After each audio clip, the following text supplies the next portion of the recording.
the limitations are mental limitations. They're psychological and emotional limitations about what it is we're allowing ourselves to see about the nature of the universe. Moray and I had a very nice little chat about this, that it is a game in many ways of perception. And you get the world that you perceive. If you keep perceiving it on one level, indeed, you will get that world. And if you open that world up, which is the purpose of this entire conference, you will get a larger, infinite world. Okay, without further ado, I want to bring on Judy Wood and get down to some more brass tacks so we can progress our evolutionary thrust in today's afternoon. Judy Wood.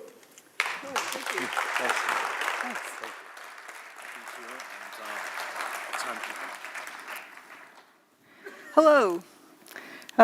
What makes, let's see, my laser pointer. My laser pointer I don't see anymore. Nope, laser pointer. A laser, please. Well, I had one laying out here. And You had it laying out. the blue one. Yeah, great. Thank you. Fantastic. Well, what makes a scientist? The lab coat? Many folks have said that, well, she's not a scientist, she's not an engineer. Well, what makes an engineer? I have degrees that show it. I have a lot of experience that show that. But a lot of folks need an icon. They need somebody to look the position in order to take it seriously. So I'll go ahead and take these off, or maybe take me more seriously if I wore the coat. Let's see. Hey, you want to pull it off so I don't take off the... How far do you want to go? Yeah. There you go. Most people don't realize that this lab coat originally came from, does anyone know? Madison Avenue. They decided that doctors will look more official and authoritative if they wore a white lab coat. Thanks. Well, one thing that does make a scientist is a bag of evidence. This is evidence, and that's what we're going to talk about today. So, where did the towers go? We assume where they went. But did anyone ever stop to think about that question? One thing about evidence is that it's there, it's truth. The evidence is always the truth.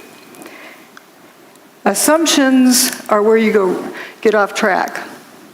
So let's start. Once upon a time, there were two buildings, two towers, and then they went away. Well, third tower and a fourth tower. This is all that was left. This is just that yellow corner of that building, and all that was left. To remind you what was there beforehand, and here's just that little corner is all that was left. This is the dawn of a new age. There exists some technology that can make a building of that size go away. It has the ability to direct energy in such a way to disrupt the molecular bonds. It's also, energy is directed as opposed to being kinetic energy. Kinetic energy like a wrecking ball or a missile or something solid. We're going to go through the data and see that you can eliminate about every kind of kinetic energy weapon.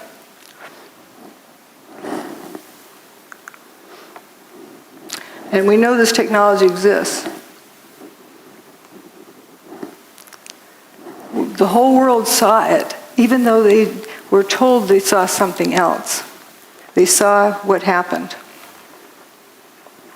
And this indeed is a technology that can be used for free energy. It doesn't need to be used for evil purposes.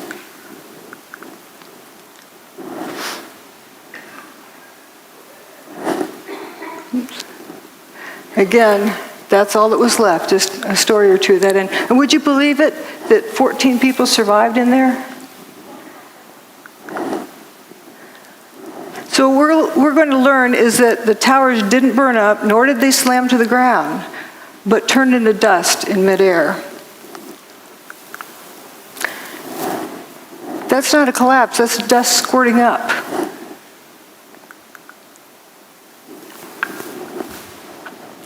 Why did so few people see that? Because they were told to see a collapse, maybe? There's three main things that keep people from seeing what's going on. Problem-solving skills, groupthink, peer pressure, and that they're terrified by the implications. We're going to just focus on the problem-solving aspect. If I tell you the answer is 27, am I right? Well, what's the question? What's the problem I'm solving? If you don't know the problem, how do you know if the answer is right or wrong? You first have to define a problem before you can solve it. And it can be referred to as a syntax error because the order matters. Like when doing this math, are you adding those numbers together first or multiplying these first?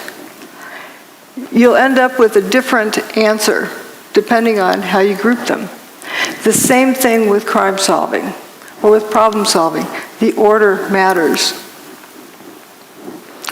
So if you start out with a theory, we have thermite or we have bombs or we have airplanes or whatever theory someone has, and they take their pick from this list of things, and then they go cherry picking and searching for the data that's going to support their theory. So in essence, what they've done is determine the problem. But what happens if it was something else that they didn't take into consideration? They'll never get to the right answer. And that actually is one of the key things in a cover-up. You get people arguing about guesses, about assumptions about what the problem is, and they never look at the problem. If you don't look at the problem, you can't solve it. So what they're using is a theory to determine what happened. That's the wrong direction. We have to start out with what happened. You collect data, and the data always tells you what happened. And from that, you determine how it happened. But only after you first establish what happened can you determine how it happened. If you don't know what it is, you can't determine how it happened.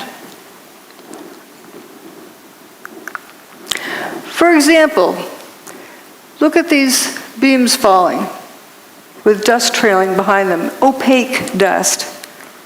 Let's say you're going to impersonate one of those beams. So you cover yourself with dust and jump off the top of the building. From the ground up, would someone see that dust trailing off of you? No. You need more dust. Okay, let's say you get a couple of armloads of flour and eject it out as you're falling. Can you impersonate this? No, that's opaque dust. It initially blocked out all of the sunlight, 100% of the sunlight, so it was pitch black. It's very dense dust. And you come to the realization that these pieces of material are becoming dust. They're frothing up into dust as they fall. And they didn't hit the ground.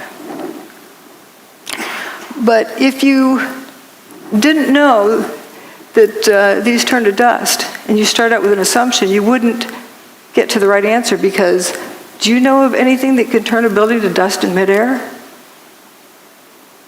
Something turned it to dust in midair. So it's important to first determine what happened, then how it happened, and only then who did it or why they did it. But again, we're just going to focus on what happened. The towers didn't slam to the ground. If they had slammed to the ground, there would be over 1 million tons of debris left stacked up in the ground. That didn't happen. Manhattan would have been flooded. Well, as we'll see, the towers were built in the Hudson River with a dike around them. If you slam 1 million tons of debris down onto the dike, you're going to break it. Didn't happen. And if you slammed 1 million tons of debris to the ground, it's going to make a thud. The seismic signals did not reflect that. Those are the 3 biggest issues, but there's a whole lot of others as well. But we'll focus on those initially. The lack of debris, the fact the bathtub wasn't damaged, and the low seismic recordings. There's all sorts of other things, and toasty cars, of course, is one of the favorite things. And then in the second part, I talk about other pieces of information, other data that shows more about what technology is involved. But remember, we first have to establish what happened. Lack of debris.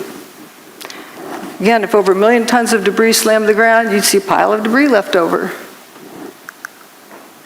All right, you go to work on a nice September morning. And there's Tower 1, there's Tower 2, and you work down here in Bankers Trust. So you're going to go into your office there in Bankers Trust, and then you're going to look out the window and see what you can see. Down here, you look out the window. What's it going to look like? That's looking out that window. Air-conditioned office, looking across the street, and whoops, where did the building go? This is right after 9/11. Tower 2 is basically missing. Tower 1 is missing over there. I think everyone would have to agree there's not enough stuff left piled up on the ground. So again, we're looking out there. Now we're going to look the other direction. And there's this main body goes missing. Just the north wing is left. The building just went missing. That's building 4. It was a 9-story building.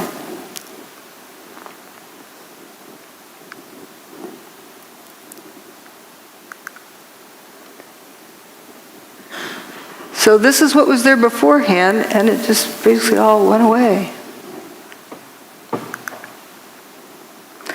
And a satellite image shows, all sorts of holes that were in those buildings. The middle part of building 6 is gone. It looks like a post hole digger cored it out. You have holes over here on Liberty Street. Even some holes in Vesey Street. And notice again that north wing is remaining, but the main body's gone. And this is Bankers Trust, where you're looking out the window, seeing a non-building across the street. Few people talk about this building. It's a 22-story skyscraper. Well, it would be the tallest building in most small towns. It went away except for that last little corner. And building 7 over here as well. Every building with the WTC prefix was destroyed that day. So we're going to look at this direction. Now, a lot of people talk about hearing the BBC announce early that Building 7 went away. Well, CNN did the same thing for 1 Liberty Plaza, but it's still there. They just get excited and want to be the first to report.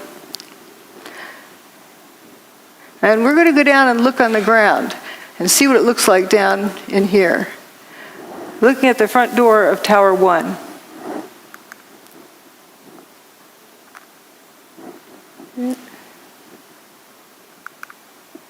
So here we are down on the ground. There's Tower 1, north and south walls. Ambulance that was parked in front of the front door of Tower 1.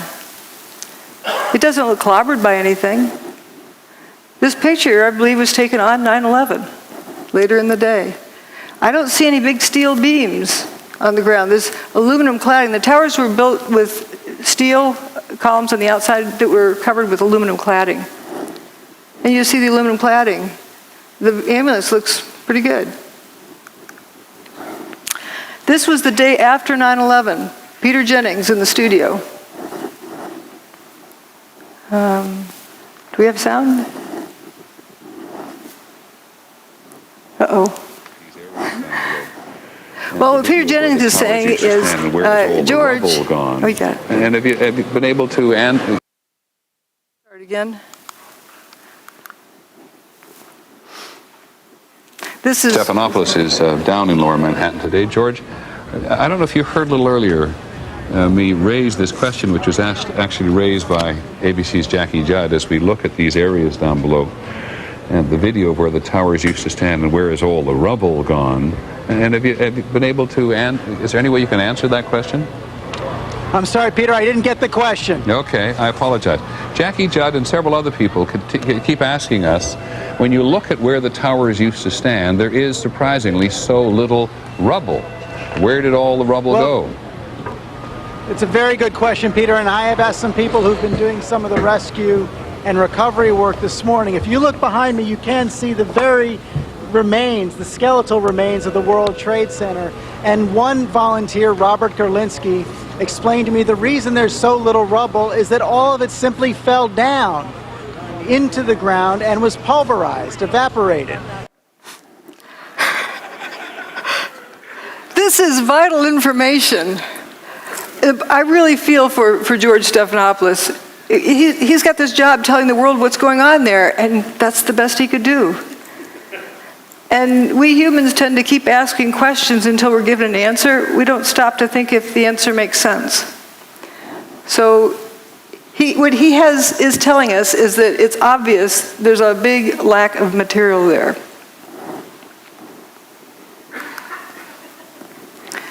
And here's an elevation map of what was left. And you see building 4 went missing, the holes in building 6.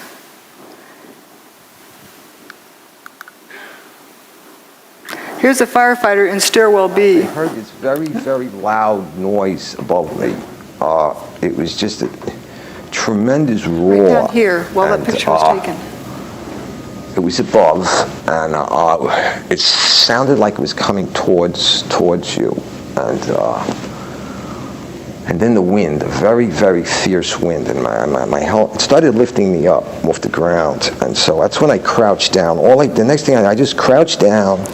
I got to the corner of the staircase by the railing, and I just got as small as I could possibly get. Because I'm not a big guy to begin with, so fortunately I'm not.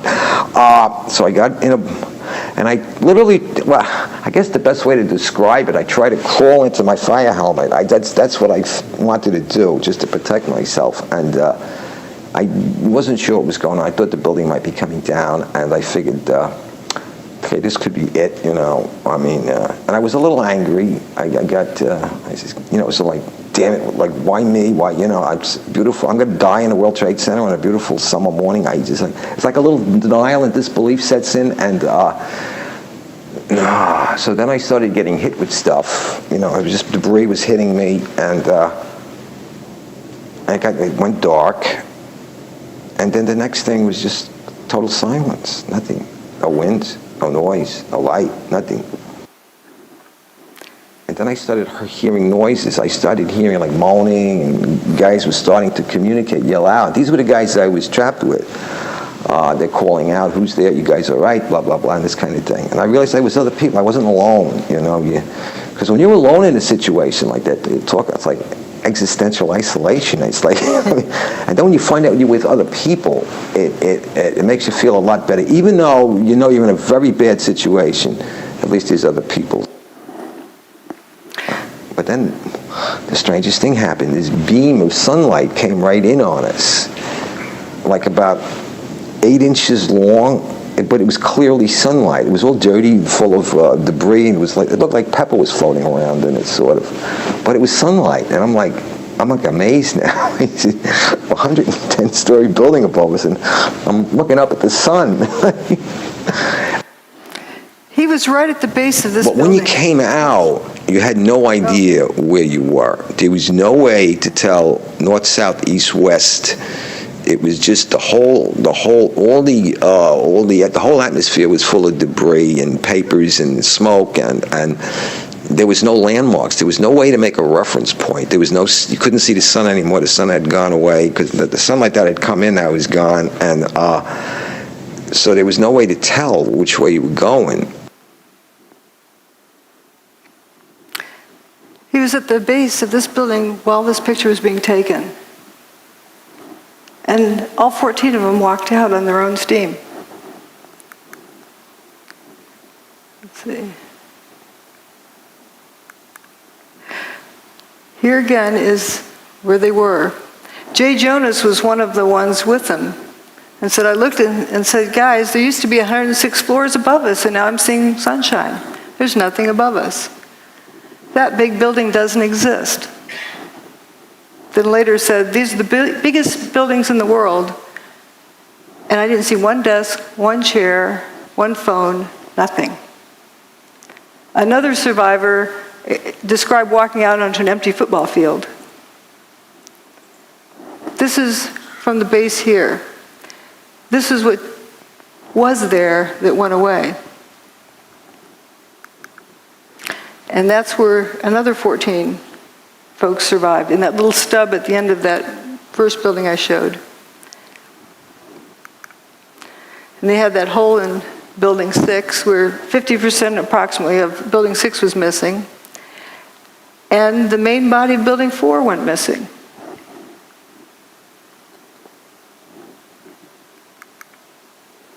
Every time a floor hit another floor, it would not only make a noise, but it would cause tremendous vibration. So we're being bounced up and down off the floor, hearing this collapse coming closer and closer.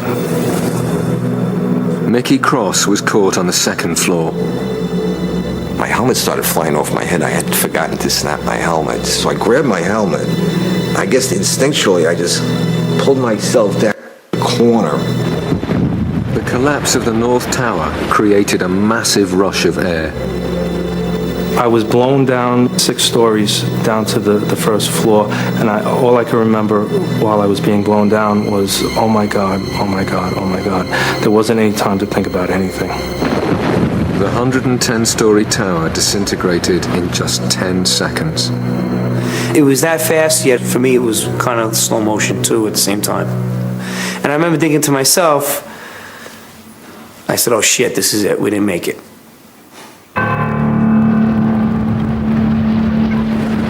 Faced with what seemed like certain death, the trapped firemen thought their last thoughts and prepared to die. In those 10 seconds, I was like, well, I'm 33. What have I done with my life? Worked almost all the time. My wife is going to, be a widow now. And I pretty much saw myself. Pretty much saw my funeral. I saw everybody at the wake at my funeral, and my parents and family there. You think about everything, I guess, that you haven't done in your life, and you realize that, is this it? Are you going to make it out of here? And I was just too young, and I have too much more to do with my life than for this to be it. I thought I was going to be dead in a few seconds, and I remember feeling, I hope this is fast, because I had a fear of being trapped, like say with a broken back or severely injured, and still being conscious and alive. It was strange, but I was at peace when the collapse actually started. I said, all right, whatever's going to happen now is going to happen, and I hope it doesn't hurt too much, but the fear was gone. The collapse of the North Tower killed over 1,300 people trapped inside the building. But some of the concrete walls encasing Stairway B had remained intact, and enclosed within them, 14 people were still alive. As they opened their eyes, it seemed as if a miracle had happened. I could hear Mike. I could hear him groaning. I could hear him called out to me. I called out to him, so I knew he was alive. From the neck up, I seemed okay, but everything else was just like pins and needles. I was slapping my leg with I'm watching my arm hit my leg, but I can't feel it. I had my flashlight on my side, and I looked at my hands and looked at myself to see if I was bleeding or anything anywhere.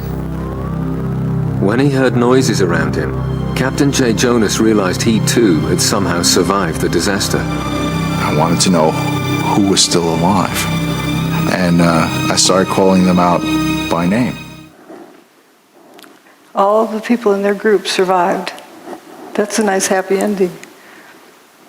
But the descriptions they gave were not of a building falling on top of them, were not of bombs exploding around them. It wasn't high heat, they didn't get cooked, they didn't get squashed. The building just turned to dust above them. So we're going to look now at what was left. If we go down below the ground in that corner, well, here's what it looked like. The building indeed, the main body went missing, just like it was sliced off there.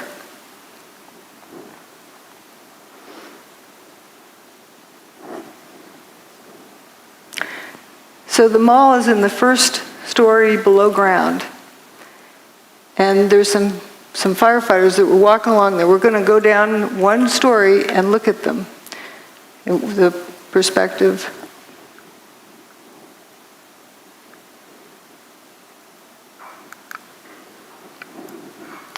Here they are. That's right under that area. It's a little bit punched in down here, but you can read innovation luggage, Hallmark cards, so you know right where they are.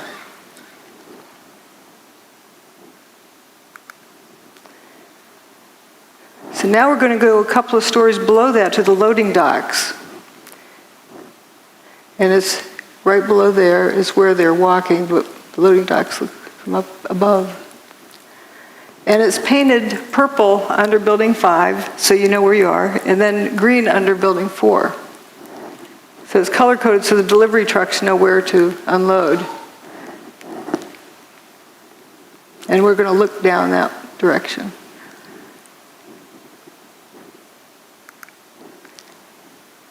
Just after 9/11. Listen to the echo in this audio clip.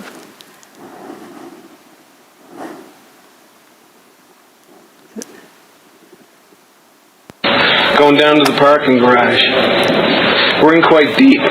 These are the first pictures of search crews underneath the World Trade Center, desperately looking for survivors. Someone down here? That's not a collapsed parking garage. That's not even a full parking garage. It's an empty parking garage.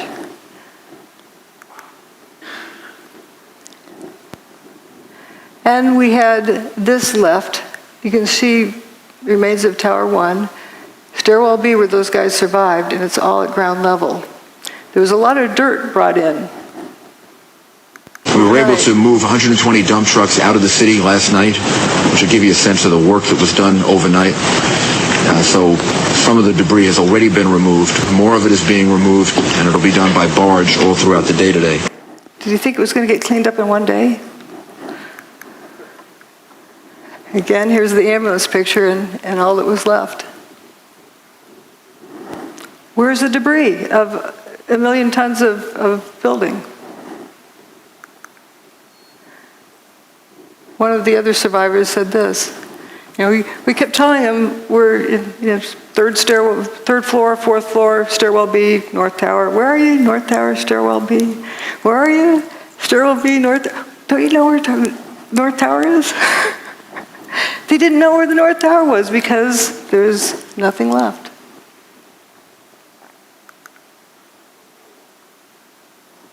And do you blame them? Here's right where those guys were, up in that little corner. Hundreds more firemen were now arriving at the disaster area, but Captain J. Jonas's Mayday messages were still not getting through. Trapped down in the remains of Stairway B, there was nothing else Jay could do. We realize we can't get ourselves out.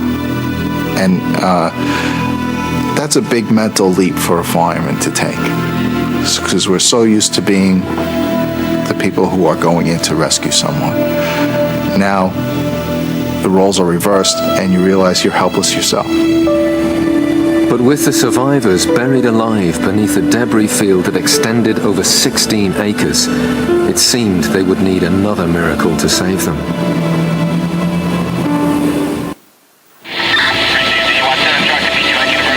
It was midday on 9/11, and in the chaos and confusion, Captain Jay Jonas's Mayday messages were still not being received. The fireman had no idea there was a pocket of survivors nearby. Then Jay again tries to make radio contact. Unexpectedly, this time his call is picked up.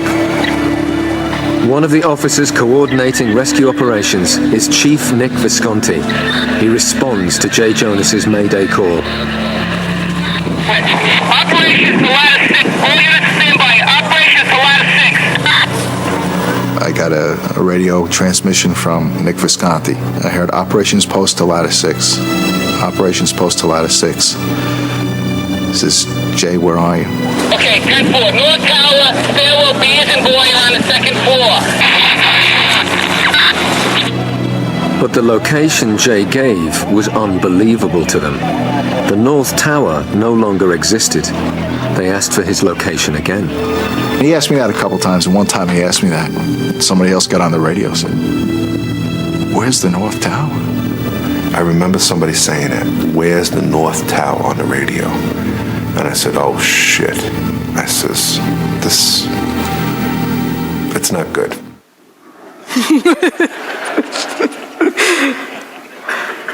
What I like about these clips from the BBC's show about the miracle in Stairwell B is that these are the original people. They're telling their story. Indeed, they're real people, and they were trapped in there and walked out. And what they experienced. Can you imagine being at the base of a 110-story building and the building goes away and you're left alive? There's also a fellow who remained at the edge of that hole in building 6. His buddies didn't make it. They were a few feet away. There's Stairwell B. And just to look at the amazing aspect of this, you get the bare sidewalk over here. Building 7, a 47-story building, didn't even fully spill across the street. If you had a big building coming down like that, even with explosives in it, it'd be like machine gun fire on all the adjacent buildings. Didn't happen. And this dome doesn't look clobbered. It's right across the street.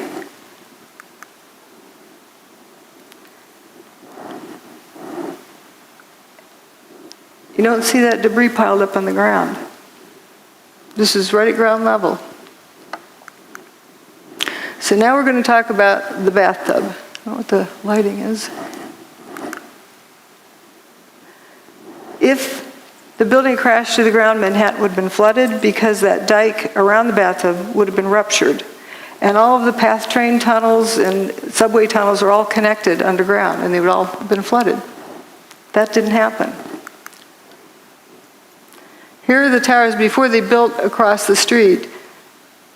There was just water right there at the base of the towers. And the towers go well below the water table. There's also the rail lines that come under the Hudson up into the base of the bathtub. That tunnel was not damaged. First, they were worried because they had water in the tunnel, but they had fire hoses on it, rainwater going in there. But once they pumped it out, it stayed dry. That's the bathtub wall. It's called, or slurry wall, or dike, whatever you want to call it. It keeps out the Hudson River. The towers were actually built in the Hudson River 70 feet below the water table. That's 7 times 10. So they're pretty far down there. And if that thing had been ruptured, Lower Manhattan would have been flooded. And here's the Hudson River, and as they're constructing it, you can see way deep down in there is the base, down there in bedrock. The PATH trains from the Jersey side used to come up through here and back out, but they rerouted them to turn around in the new big bathtub. I thought the seismic data you were going to look at was data associated with the collapse of the tower, particularly 2. Yes. Oh, yes. We did look. Obviously, we have looked at all of the seismic signals. The main focus of that was to establish the timing of the various events and if any, again, using it also to see if there were any events that we could not explain other than it being the collapse of the towers and the World Trade Center 7. The signal strength due to the collapse of the towers were not of any magnitude that was seismically significant from an earthquake design standpoint, or from the design or failure of a structural component, or of, I would say, a piping system that might be used in a structure. So there wasn't anything that gave us pause in terms of that being a significant seismic event to have ruptured the pipeline. This was a meeting that NIST had to determine what happened to Building 7. So they're wondering if there's any pipelines that went through the bathtub over to Building 7. And he said it wasn't seismically significant enough to have ruptured a pipeline to cause any damage. You have two buildings, 500,000 tons each, slamming to the ground, and it's not a seismically significant event? And the bathtub's fine at the end of the day. Tower 1's base is right here, down the bedrock. There's the old parking garage, after they cleaned it out. And if the buildings had slammed to the ground, the seismic signal would have shown it. Didn't happen. Michael Ober said, I don't remember the sound of the building hitting the ground. Somebody told me it was measured on the Richter scale. I don't know how true that is. If the building's hitting the ground that hard, why do I not remember the sound of it? It's amazing. And somebody who worked in the 27th floor decided to go home because he wasn't going to get anything done that day. Went down to the ferry terminal, the south end of the island, and some idiot, they thought, came running up and said, the tower just collapsed. And that's ridiculous. They didn't hear it. They didn't feel it. When they walked past the tower, it looked like it was in good shape. Well, I think I know why it didn't make a sound. That part of the building doesn't make a thud when it hits. Dust gradually settles, and that's a lot of dust. This is an earthquake that happened earlier that year, in January of 2001, in Manhattan. So we know that the bedrock that the tower sat on can carry a seismic signal. But here's what Tower 1, the signal it made. Notice the difference in the quality. This is very high frequency. The lines are very closely spaced compared to this. Also, it has this, I call it the snout leading up to the big signal. It has that leading portion, which is the primary wave. The P wave arrives first, and then the secondary wave arrives. This is neither a P wave or an S wave. This is only a surface wave. P wave and S wave travels through the Earth. In other words, when during the tower's demise, the signal did not travel through the Earth. Again, that's the January 17th earthquake. And here's, P wave is like a rubber band snap, and the S wave is like a jump rope. And the rolling surface, like getting up off a mattress in the morning, the mattress springs back up. If you remove two 500,000-ton buildings, you're going to create a surface wave. But it only lasted 8 seconds.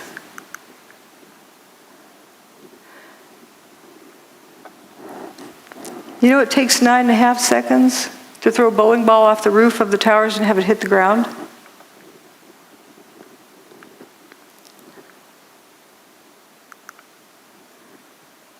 So how can this be? The building couldn't have reached the ground as a solid, rigid object.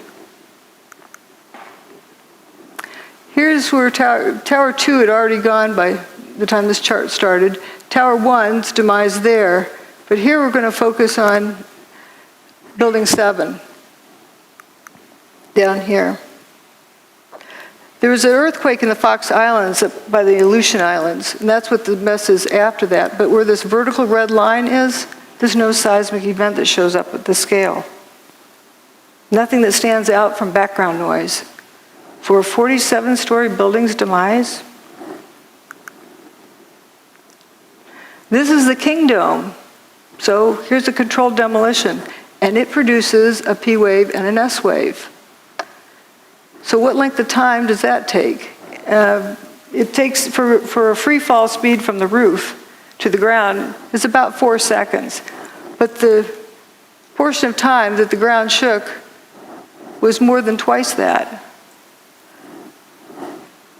So that doesn't answer the question either of what we saw.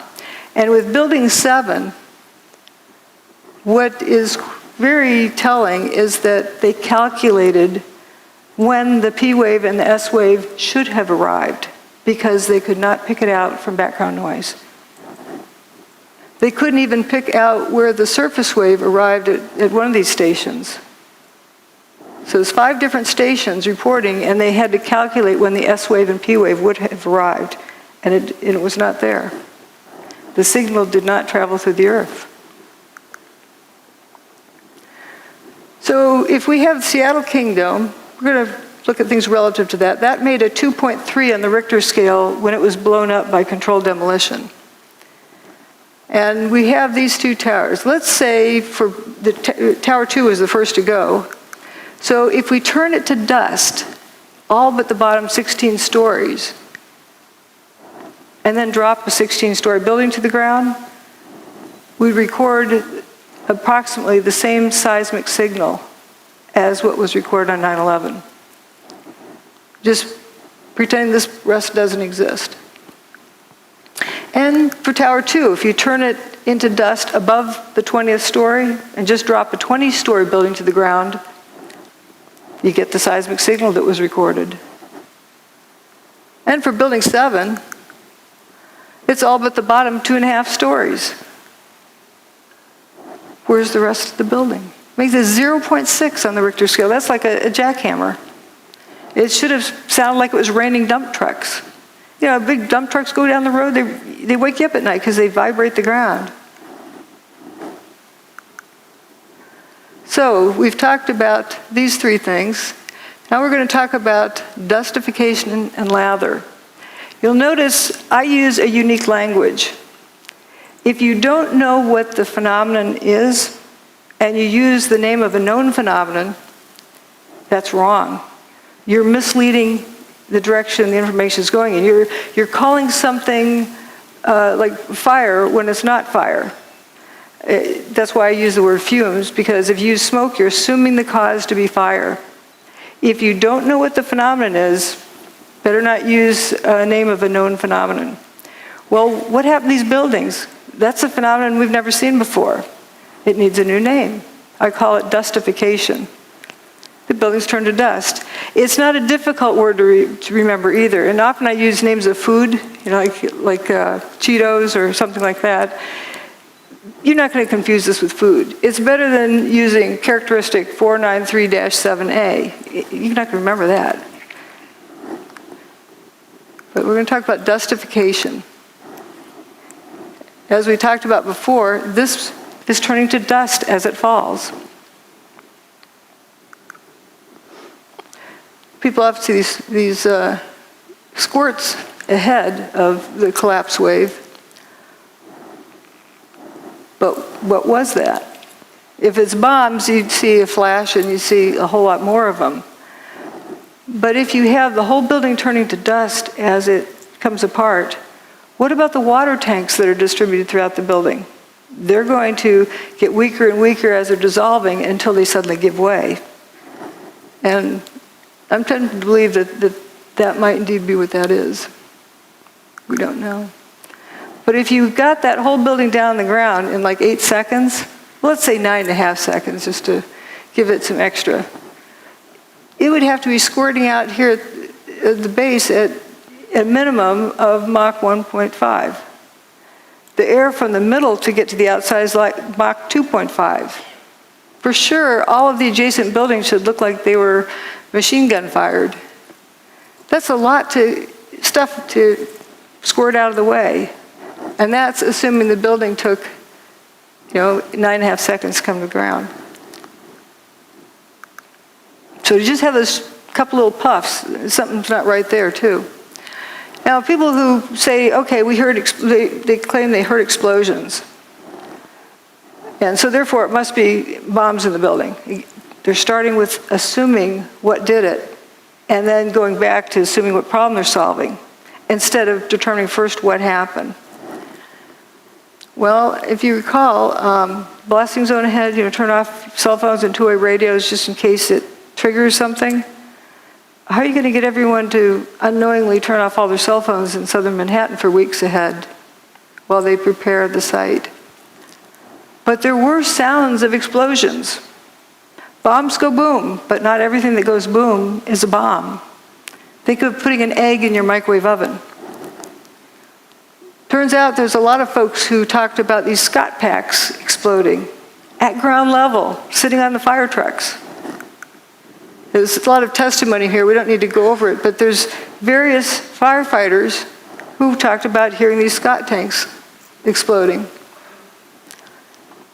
Now this is slow motion of Tower 1 coming apart. And you notice this, there'll be some column that starts falling down this corner. I think it's in here. And we're going to follow it down and watch how it just turns to dust completely.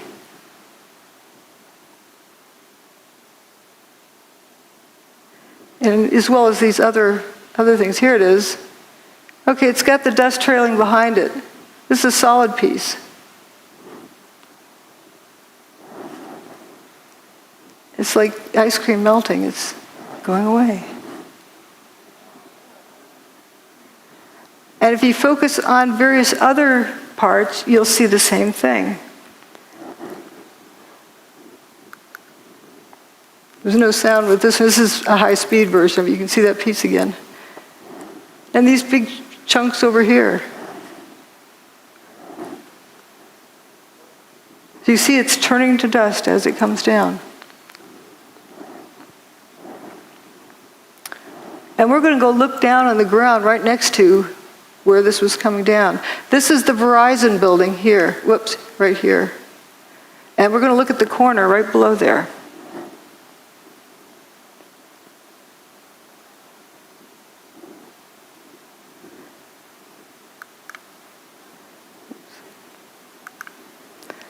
That's the Verizon building right there. This is that intersection where that material was falling. Right after everything's settled, these people who were hiding come out of their hiding places. And they're probably in awe. There's, no building here. You can see sky.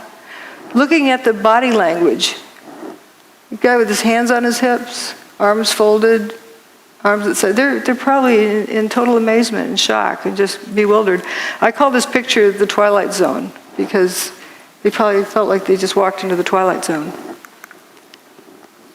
A bunch of cars went into spontaneous combustion, apparent spontaneous combustion up here with a sea of unburned paper in between. And here's that toasted car lot. But we're going to look at various directions of watching this dustification. There's a cluster of core columns that remains here. Watch what happens to them.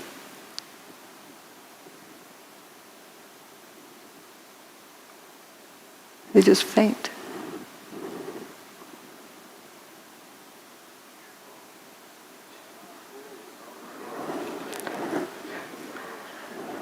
I believe that's the upper part of where those firefighters survived in Stairwell B.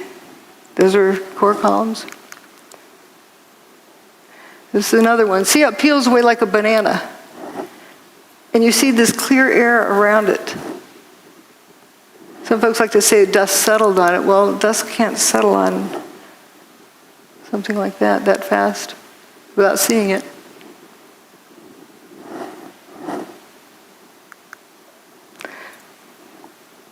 And there's from across the river, you can see those two.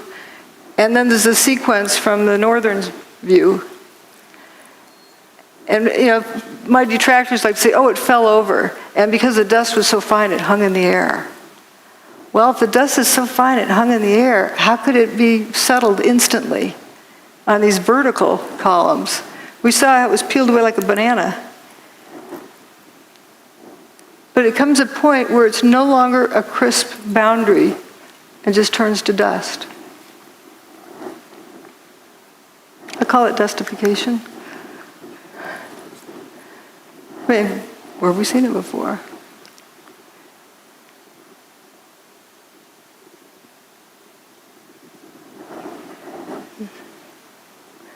Here goes one more round.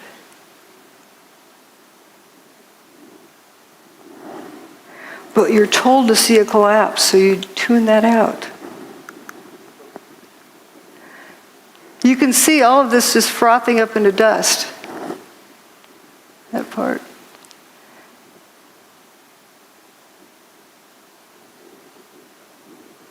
And it's also blowing downward. Very clean edges. So it isn't like dust was settling on it.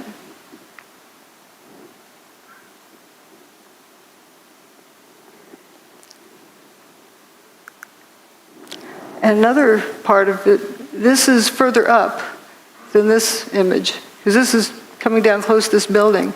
But notice there's some chunks that go missing.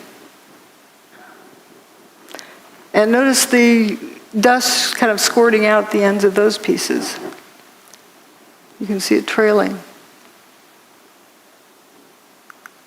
So the reason why you didn't hear a thud when it hit. Lather is a term I use when it looked like another unique behavior pattern, but I think lather is just the part doing the same thing that this is doing, but doing it in place.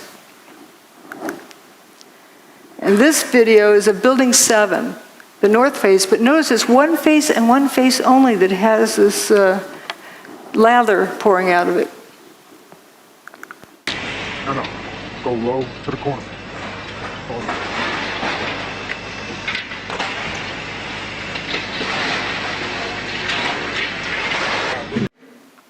Notice it's spiraling around. And if it was smoke from a fire and it really needed to get out, why isn't it coming out these windows? If there's a traffic jam, why does it take the path of least resistance? The wind that day was 7 or 8 miles an hour. No, go low to the corner.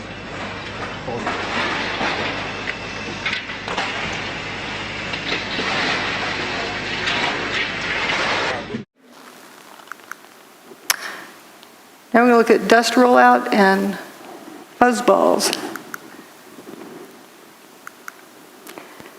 This wall of dust is pouring down the street. It was chasing people, and it overtook them.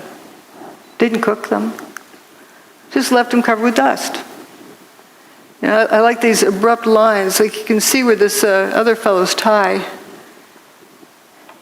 was tucked in there.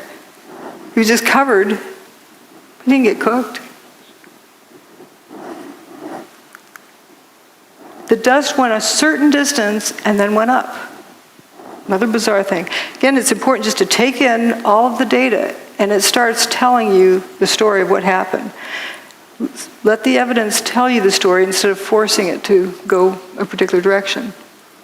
And I wouldn't have seen this before, that just all particular distance then goes up. There's a video filmed by Bob and Bree, who had an apartment up here. Bless them for saving this video and then sharing it with the world. This is an image from there, and the dust doesn't quite touch their window and then goes up.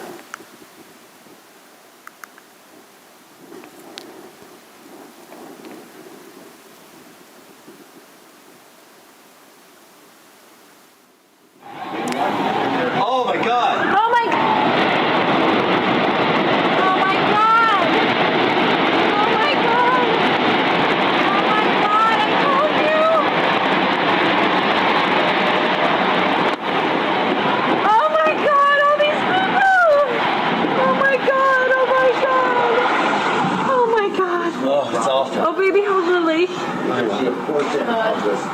Oh my God. Building now just being covered on the right side. Come on, let's go to the other one. Let's see how it's starting. Is this dangerous? I think it's just smoke. There's no danger of other buildings. Is the air conditioner turned off in the room? Good thinking. And the windows closed in the bedroom? Near the area are in an absolute crazy situation.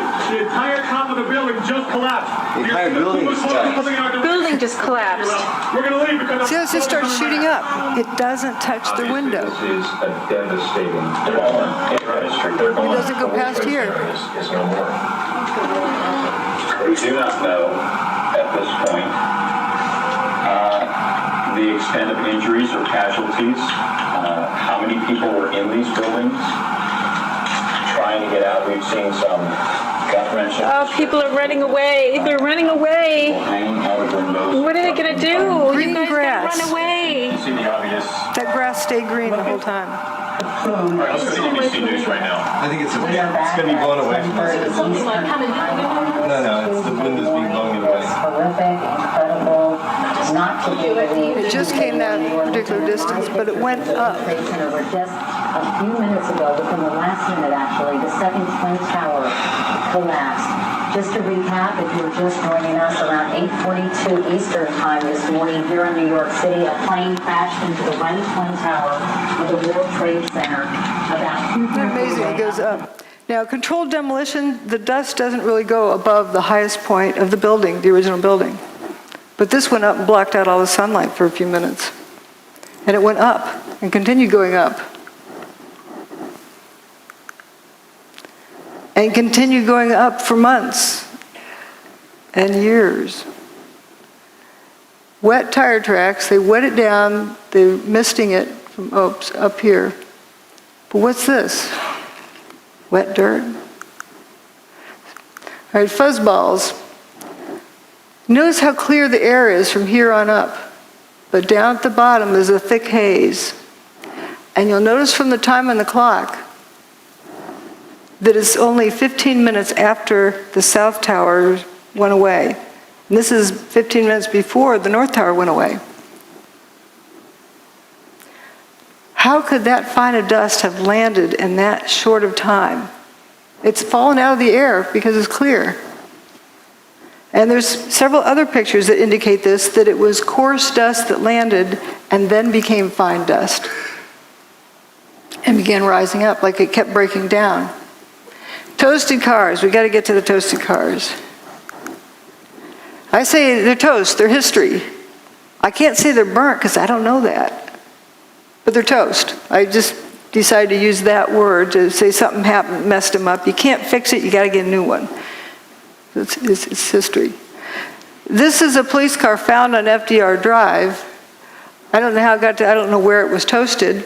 There were some that were witnessed as being toasted on FDR Drive.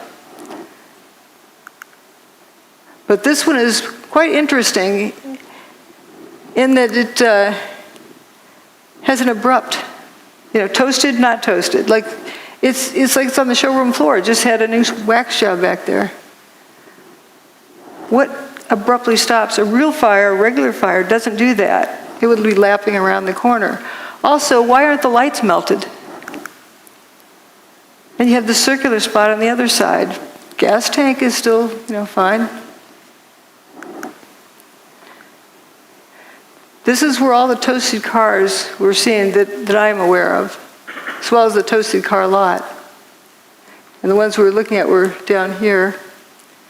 And an emergency medical person said you could tell it was hot at the Trade Center because you could feel the heat from the bridge. But paper wasn't burning down here. How could somebody over here, 3/4 miles away, feel heat? Something that they perceived as heat. You said you saw melted tour buses, melted cars? The cars that were right down there, it was just unbelievable. They were twisted and melted into nothing. The debris is just unbelievable. And then you can see fire trucks and police vehicles that were down there early that all their windows, the windshields are completely blown out must have been from when debris dropped. But even more jarring, I think, is this scene right here. Look at these two cars placed on top of one another. I think when you think about the impact that these planes must have had, it's hard to visualize. I don't know what to say. Because everything melted. But here, at least you have some remnants. You have literally an engine that is melded together with other parts of the car. Moving over, you've got another car they moved here. It looks like it's been through a war. You can see the papers, all the burned out papers from the building. You see the soot and the dirt, and it just shows you how devastating this blast was. Look across the street there.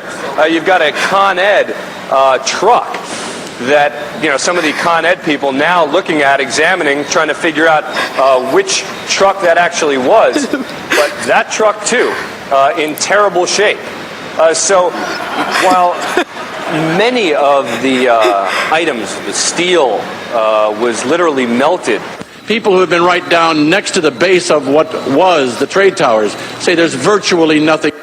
Yes, we'll stop here on this toasted bus picture. Realize there's no burnt marks, no scorch marks. The toasted bus. But yeah, these poor reporters, they're doing the best they can. Remember, the evidence is the truth that a theory must mimic if a theory is correct. Starting out with a theory, if you haven't figured out what happened first, you're just solving an imagined problem, not a real problem. So it's so important to look at the evidence. As we've seen, the evidence is showing us a different story than what we were led to believe. Now this toasted bus, notice there's no big flame marks running up the side of the bus. No scorch marks. Is this echoing? Oh. And then we have also this vehicle that's already rusted. You can see building 7 is still standing. Every car up this road was toasted in some way. Every vehicle. I call this the swamp. I think you can see why. Is it the sound? Oh, yeah. No door handles. Yeah. Not a trace of window glass.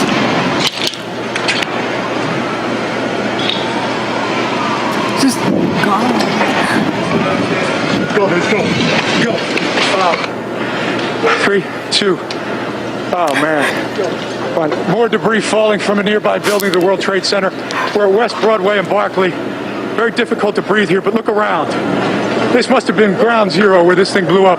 Car after car after car, buses, completely obliterated and burned straight down to the steel. Behind me? He was describing it the best he could. Here's more of that street. And notice no door handles. Now that in itself isn't surprising, but we're just noticing the patterns. It seems that door latches, trunk lid latch, this door, door latches and door handles were completely gone. Also, this looks like it was sandblasted, ready for a new paint job. Not a trace of window glass left in that. And that's what seems to be a trend with the toasted vehicles. Something happens to the engine compartment too, like this one down here. And notice again this distinct, abrupt line between different parts of the car. Now, often folks say, well, that's just like any old burnt car. Here are burnt cars up at the top. Notice these rings of burn marks around it. And burnt cars also have remains of window glass. See, this is clean down here. And here we have traces of window glass left. And of course, there's a lot left there. But the ones at 9/11, there's not a trace. The ones that are seriously toasted.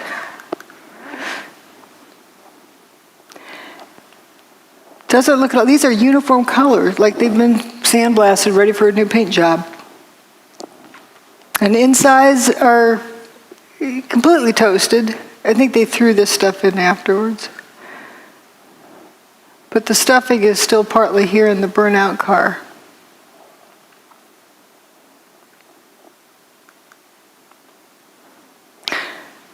So there's a bunch of cars that appear to go into spontaneous combustion up in that parking lot. And we have various views of that, and my detractors often say, well, the cars were towed.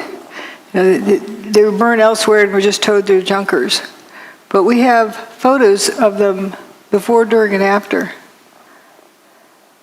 Now, here's the toasted car. See how it looks like there's flame coming out of them, but the sea of unburned paper in between. The building's over here, the towers.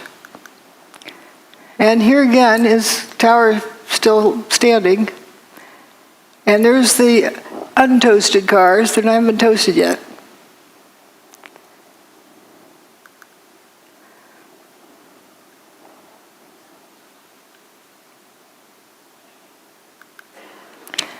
And there they are. They haven't been toasted yet.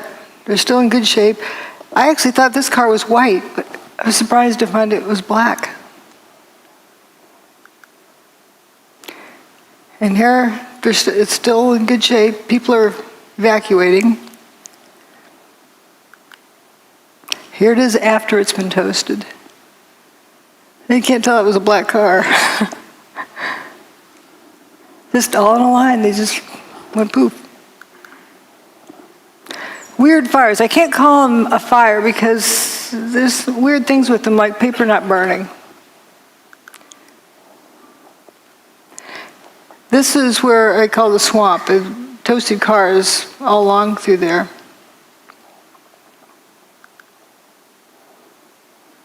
And the fellow who came out that door, he's probably the one that left it open, walked up West Broadway, and it was pitch black. And then he said, thank goodness the cars started lighting up, because then he could see where he was going. He walked out of there up to intersection C and turned over towards D. And intersections along there, paper's not burning. Here's the firefighters going for a lunch break. They come, doo-doo-doo, you know. They don't seem at all concerned that they're walking through this fire. They aren't worried about a car blowing up. Now, this is an interesting picture. Often we were shown this by certain individuals who would say, see, molten metal. But wait a minute, what's really going on here? This is an igloo cooler and a trash can that aren't melted. If this is white hot, then it's got to be, hot enough that it's going to melt this aluminum. Aluminum melts at around 660 centigrade, and it's a kind of barely a beet red. You have to be like 1,000 degrees centigrade in order for it to glow. So when aluminum's glowing and it's not a puddle, something else is going on.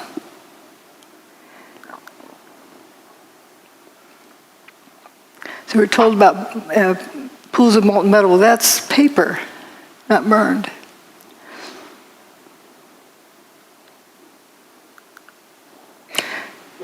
Aluminum is blood red when it melts. Whoops. I don't know what that is.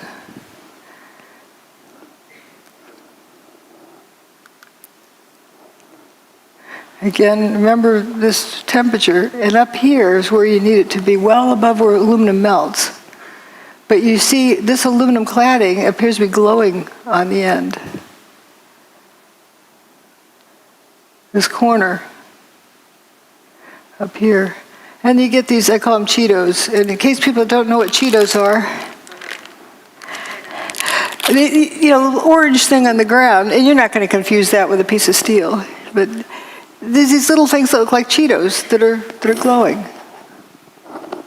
Pretty strange. Videotapes the firefighter reporting molten metal like a slurry or a steel mill or a volcano. Those are quotes. Giant pools. What about the pictures of them dragging oxygen hoses all over the steaming supposed hot metal? If it were that hot, you wouldn't dare do that, would you? Would you? Well, we do have the infrared photos of the molten metal. Well, again, what melted the metal? Was it heat? Or was it something else? Here on this thermal map that is so often quoted, point E is right next to where building 3 had been. Here's point E. According to the measurement there, it's supposed to be 819 Fahrenheit. That's above 212, the word water boils. This guy doesn't look like a boiled chicken. Yeah, how hot can that be? So the color in that map meant something else. It wasn't temperature. And nice bushy trees didn't melt, or didn't burn, neither did the paper in the street. But what happened to these vehicles? What happened to his engine? And where that firefighter walked up the street and turned the corner, here's right where he turned the corner. Again, you have these Cheetos on the ground, whatever they are. What's strange is the fire on the side of the van in front. And again, it was a different contrast. You can see it's just on the side of the van. What's burning?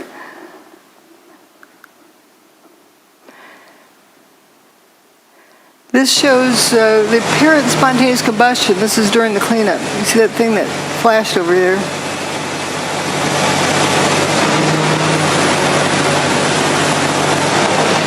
I think there's another slow motion clip of it. We'll see it over here somewhere. Oh, there it goes. Just apparent spontaneous combustion.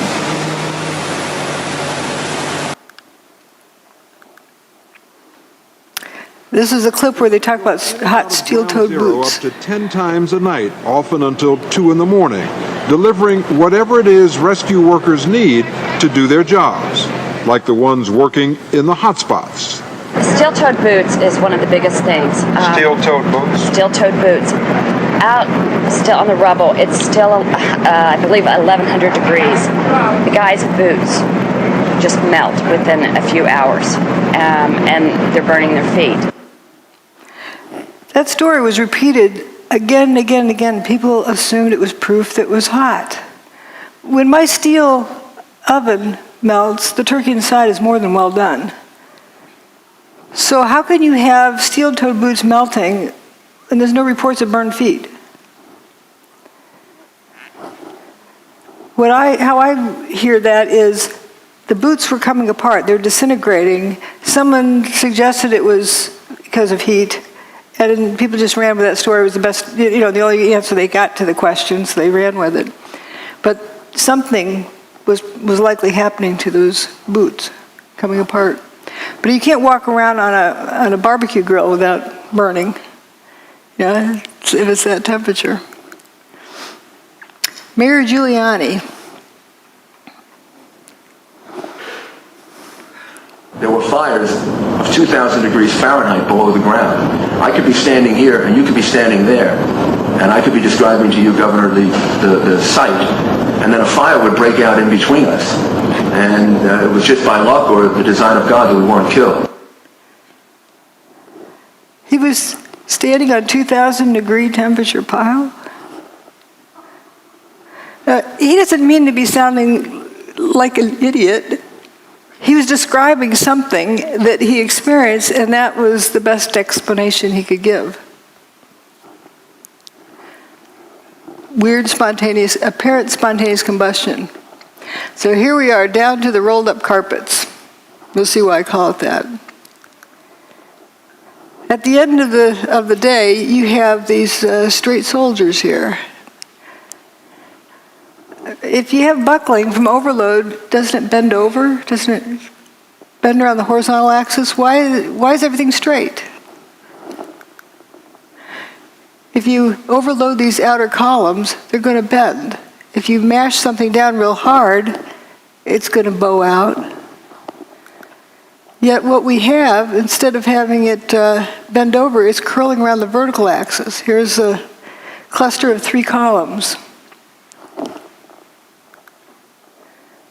And this lasagna noodle, see, you can't confuse that with a piece of food, but it emphasizes the fact that this isn't loading that does this. Something else happened to this. This is straight, it curled around the vertical axis, not the horizontal axis. How do you get something to bend more than 180 degrees and not even crack? It's a smooth bend, and it splits at the seams. This is a very interesting one. I'd like to have somebody, an engineer who claims that that's normal, draw me a free body diagram and show me the loading to put on that beam to make it do that. It's not like a rubber band that recoils. If it's hot and it's flowing, it doesn't have the strength to recoil. So how do you explain this crinkling up, like curling ribbon? That's what buckled beams look like. They don't do that. You see through holes there. It just happened that one place. This was found in Banker's Trust. Banker's Trust was determined to have not had any fires in it. So we're going to begin the proof of concept. Okay, here's what we found at the World Trade Center. And here's something that John Hutchison bent. It's molybdenum. It's not cracked in the corners either. Smooth curling. When I first contacted John Hutchison, I sent him this picture and said, does your neighborhood ever get to looking like this? Because you have this toasted vehicle here, and the one in front is parked in the right place, but it's just got the tires in the wrong direction. It's not oriented correctly. And notice all the marble around the doorway is gone. The rest of the building, there's no stab wounds in the building, no big beams went flying through. Another weird thing is the window glass. Sometimes just the outer pane's broken. The rock doesn't do that. Evidence of levitation. So far I came down, I was across the street, and I picked up the camera just out of habit. And something in the back of my mind said, run, run, run. And never in 20 years of shooting in New York have I run from an assignment. But something in the back of my head just said, run. And as I hit the corner of Liberty Street, it was almost being picked up by a tornado, almost being picked up by a wave. It was like being picked up with that black cloud. That black cloud had substance. It was like night, but it had a solid feel to it. It was like gravel, hot gravel, and just picked me up and tossed me about a block. At one second I was running, and the next second I was airborne.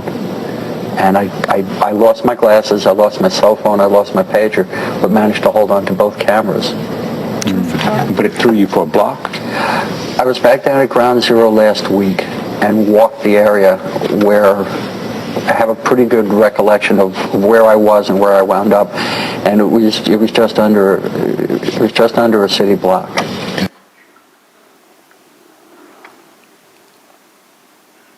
It was this blast of warm air. It wasn't hot. It was warm.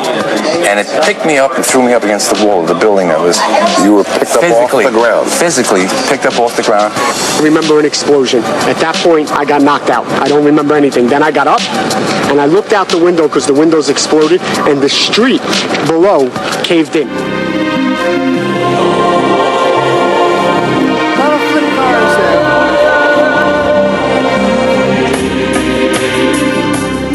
Still in the trees.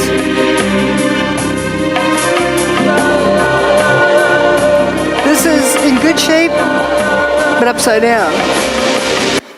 The cars appeared to be either flipped or toasted. Now let's consider something else here. John Hutchison's work, he's got water drifting up, levitation of water. All right, then. Now we'll come back and talk about the weather. We need to talk about the weather, right? Someone thought it was a nice, beautiful day. Well, it was right directly above Manhattan, but not a few miles off the East Coast. See, as nice as can be.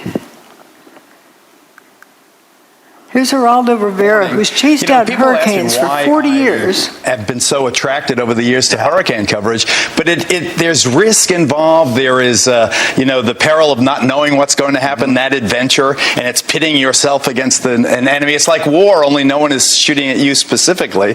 That's what the allure. But there is an area storm that I am not, the juices don't flow, and you look and check it out. Look at that. And Remember that? When that I watched that live.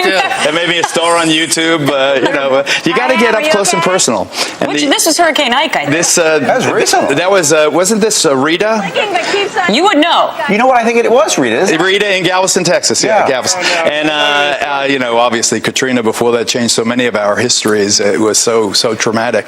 And it's one funny thing I think of if only a hurricane had come on 9/11. Remember, they didn't know how to use instruments, the terrorists. They took off in Boston, and they literally, after they took over the aircraft, they steered by line of sight. And it was that crystal clear September day. Sure was. Beautiful. And if it were only one of these weather days, history would have been rewritten. And I think about that a lot now, and especially this time of year. So we're the peak of hurricane season. Yeah, you're celebrating 40 years? 40 years, imagine that. 40 years. Longevity has its own revenge. I've outlived like 15 generations of TV critics. Yeah. They all predicted I'd be done in a couple of weeks. Do you still get... Everyone has those stories, right? Oh, yeah. But This was just 2 years ago. I think this is Battery's Dead.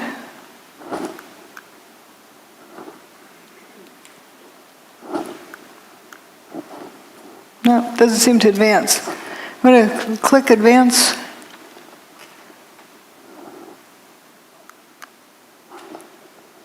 This seems to be out of batteries or something.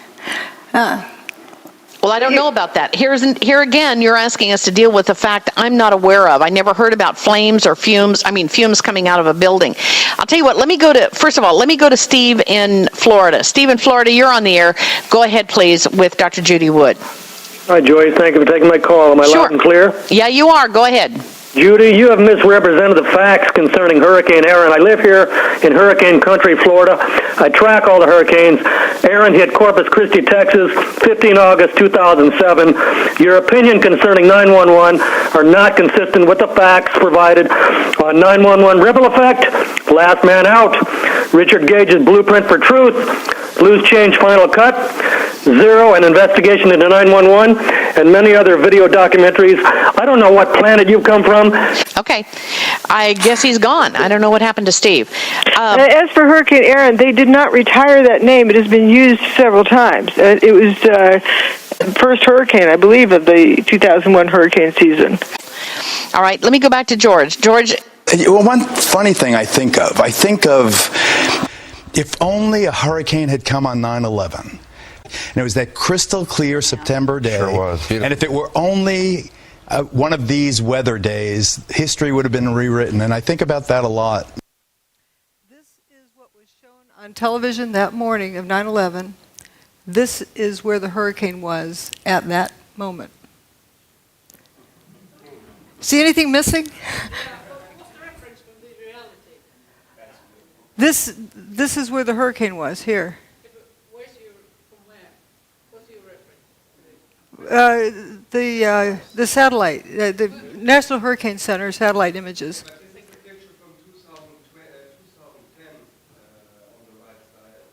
That's Geraldo from that time. The rest is from 9/11. Yeah, Geraldo apparently didn't know there was a hurricane that day, and Joey Moore, a flight attendant on 9/11 who flew out of Boston's Logan Airport just before the fatal flight that left, did not know there was a hurricane either until he saw it on my website. But why didn't they mention it? That's the question. It begs the question, too. Yeah. Because you know how much they like to milk those for all they can get. They love to report on hurricanes. But do you say that they were manipulating? I'm not saying anything. I'm just noticing if people didn't know there was a hurricane coming and you saw it was headed straight for New York, if it hadn't turned around when it did, Manhattan would have been flooded. And how fast can you evacuate that many people from Manhattan? can you afford that risk unless you absolutely know there's no chance, unless you know, how would you know? Right. Was it reported on any other media, such as whatever the shipping forecast? It is. It doesn't show up the National Hurricane Center's, text forecasts, but they were very played down. They weren't shown on the media. People were not aware that there was a hurricane there. It just seems, you'll excuse me, because I mean, I've done a fair bit of sailing, and there must be Oh. a bunch of ships on that coast. They took the ships out to sea because they knew that the hurricane was coming. What about the small vessels that were sailing down the coast that have surely just been They may have looked into the National Hurricane Center's reports, but it was not something that was heavily publicized. It wasn't zero publicity on it, but it was very underreported. I'm confused here. Are you saying that they actually moved the hurricane away? They had the technology to push the hurricane away? Whoops. Or it was just that coincidentally the hurricane went away? Doesn't, here. I can't back it up. The hurricane for 4 days was going in a straight line. And then on the morning of 9/11, it stopped, turned around, and that afternoon it started heading out of town. So you think that was artificially done?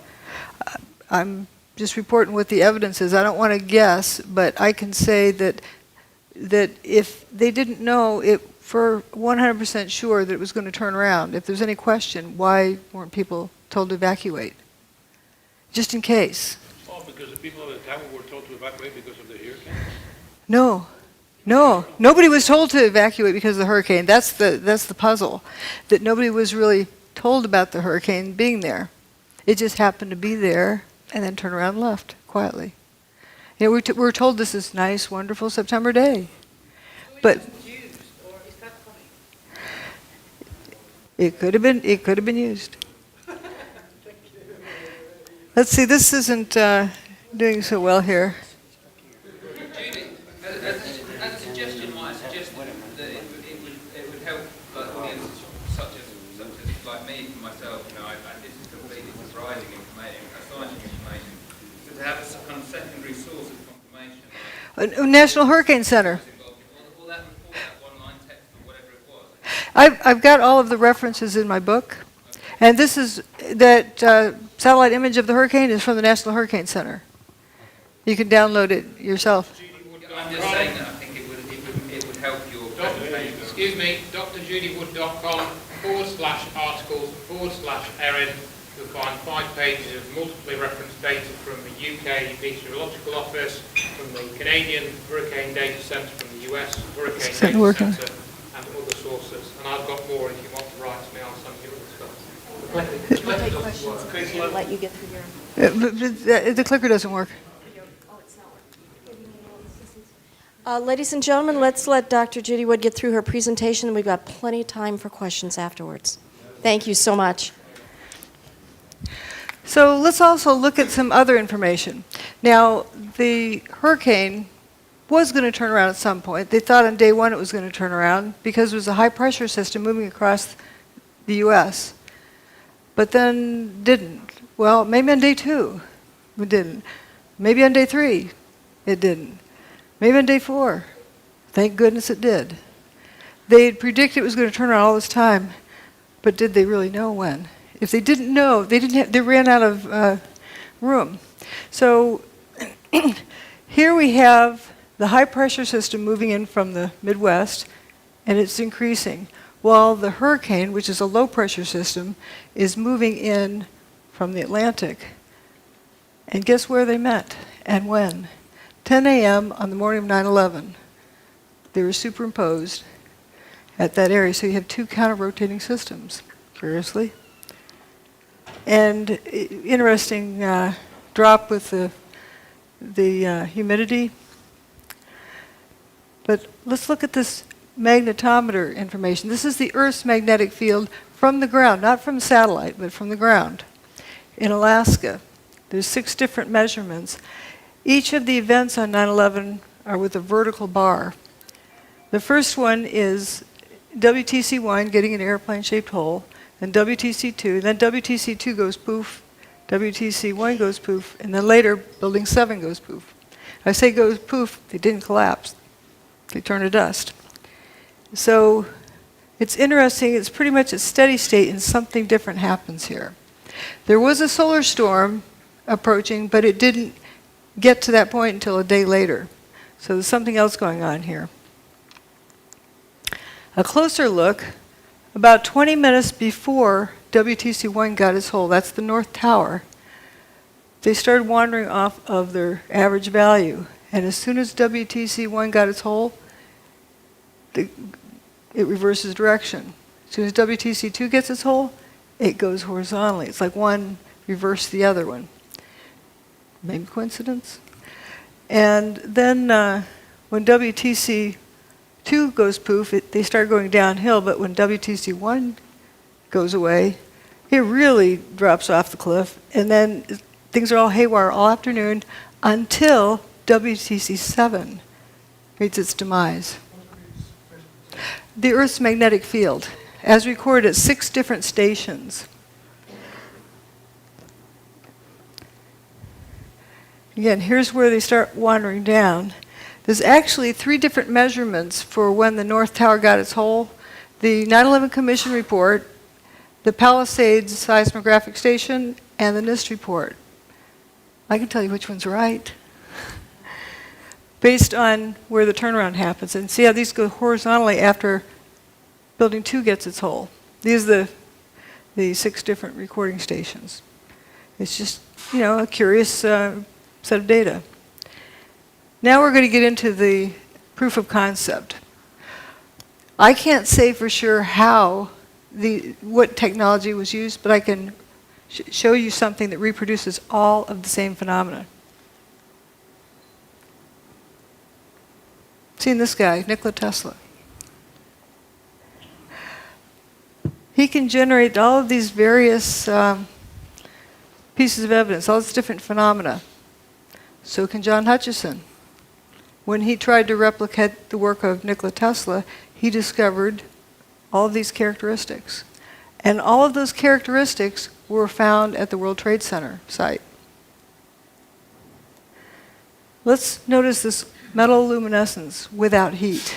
Hot things glow, but not everything that glows is hot. George Pigott got a patent just about 100 years ago, a little over 100 years ago.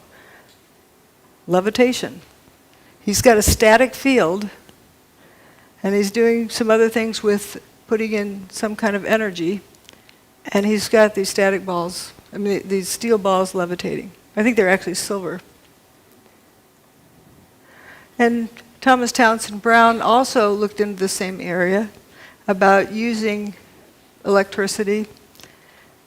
And then Ed Leedskalnin, who built Coral Castle.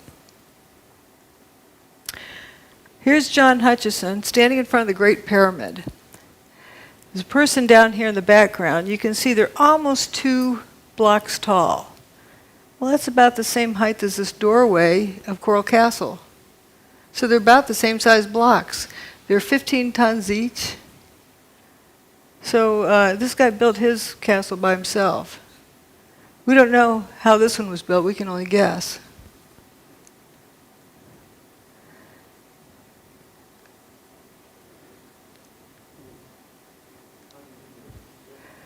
Well, let's look at how John Hutchison's more of work here. This is an iron block. It's 2 inches by 2 inches by 7 inches tall, solid iron block. And when he puts it in his system, it buckles over, and you can see some fuming here. And it actually is colder to the touch at the end of this. And here we get to see it happen, and we're going to compare it to the fuming door handles from 9/11.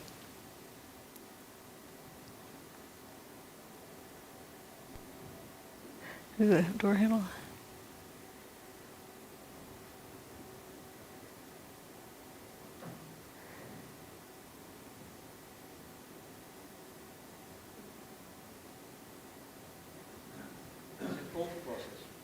Yep, it's a cold process. Solid iron.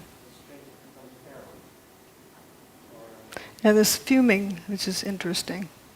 You know, the car window is broken open here.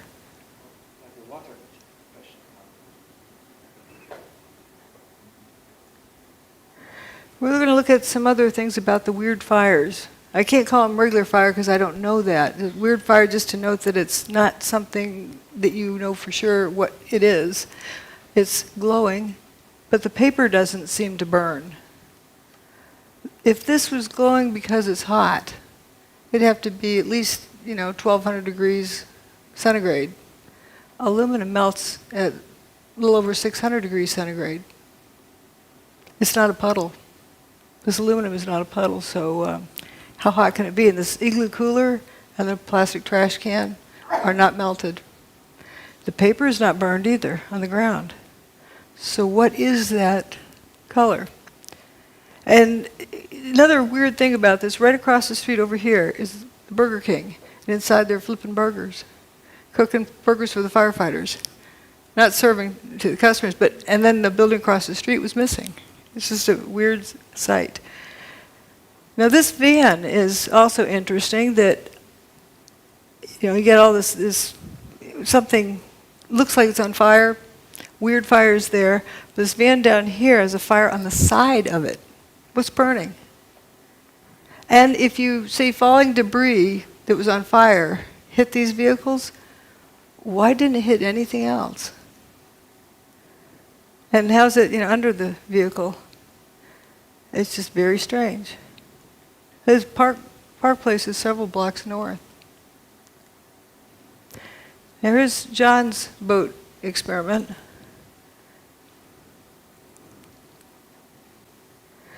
Well, what it shows is when he turns off his gizmo, then the boat lights up with weird fires. And the cars lit up right after the tower's demise, not during, right after, as though it was right after something got turned off. This is another interesting, at the WTC, how this beam curled up. Actually, that was right across the street. That was in Banker's Trust. These are John Hutchison's samples. Notice there's no creases in the corners. I should have found the picture of holding this one like this. Yeah. Vitamins? But it curls up like that, like at room temperature. And this is a video that hopefully will run. There we go. It wiggles back and forth.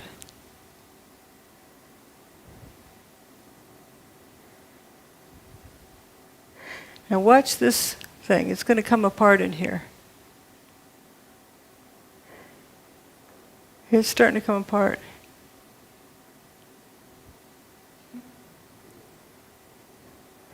Weird things happen. Some other weird things that happened were roundish holes in the outer pane of windows. They weren't necessarily through both panes. That's strange. Throw a rock through a window, it breaks the window because the window is brittle and it bends, and brittle materials are weak in tension, so it shatters the glass. So how do you get a round hole without cracks running out? Turns out somebody replicated that very thing.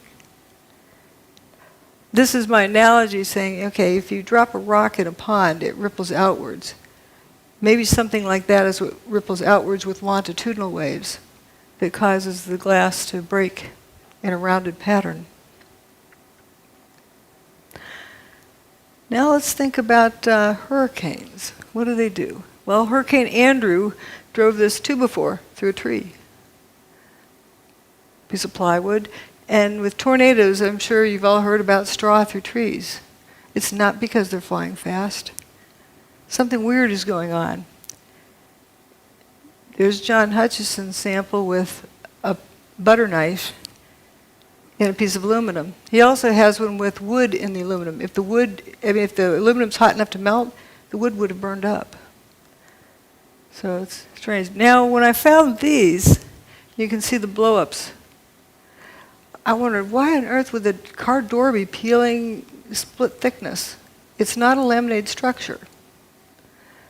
Didn't know what that meant, but it was definitely a category of data, and I put it aside.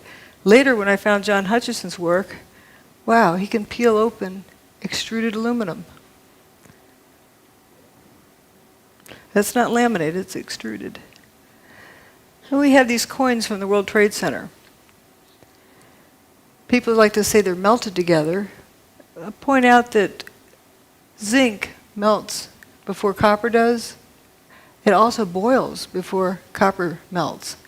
So that would likely explode, but it's one of the lowest, zinc is one of the lowest melting point materials. So what gives? Why is this stuff stuck together?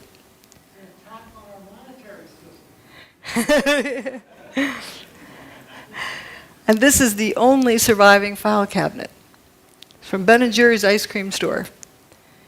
Here's the piece of wood embedded in the aluminum from John Hutchison's work without elevated temperature. Same with these. WTC6 with these cylindrical holes in it. Well, here's John Hutchison's aluminum sample with cylindrical holes in it.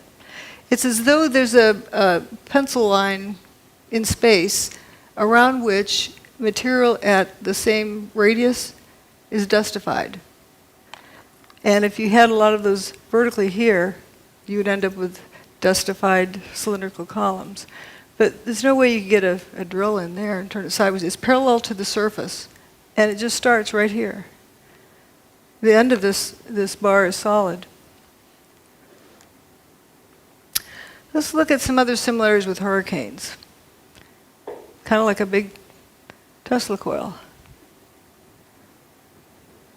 And come to think of it, ahead of a storm system, people feel the storm coming. Birds know to head for cover. You can feel the static field ahead of the storm. Here's another thing about storm systems. I don't know if this needs a click or not. This is from this past spring in Texas, where there's a bunch of tornadoes, and you had flying trucks. It went across a transport company, trees flying through the air, semi, the trailers, there you go, a couple of semi, look at that, the beds of the trailers hurling, twirling around in the sky and then dropping down from at least 50 feet high down into the ground. We saw trees, there goes another semi. And it's spinning. It's spinning, down it comes, bang, lands on its nose right down at the ground. Big piece of a tree there that just got hurled up, I believe it was. So certainly we have seen a destructive tornado on the south side of Dallas, still within parts of the area near south of Grapevine, north of Arlington, a possible tornado in the Dallas-Fort Worth Metroplex area, as well as over on the east side of Dallas, in toward the area around the Mesquite area, just to the west of Mesquite and east of Dallas. Those are flying trucks. I would say that's anti-gravity. It's not a vacuum. And people who've been picked up in funnel clouds can still breathe. Remember we saw before where people had been levitated during WTC2's demise, or WTC1's. So here we have also the front of Bankers Trust. This was the only non-WTC building that was severely damaged. It wasn't destroyed that day. They actually repaired it. Once they repaired it, they started taking it apart.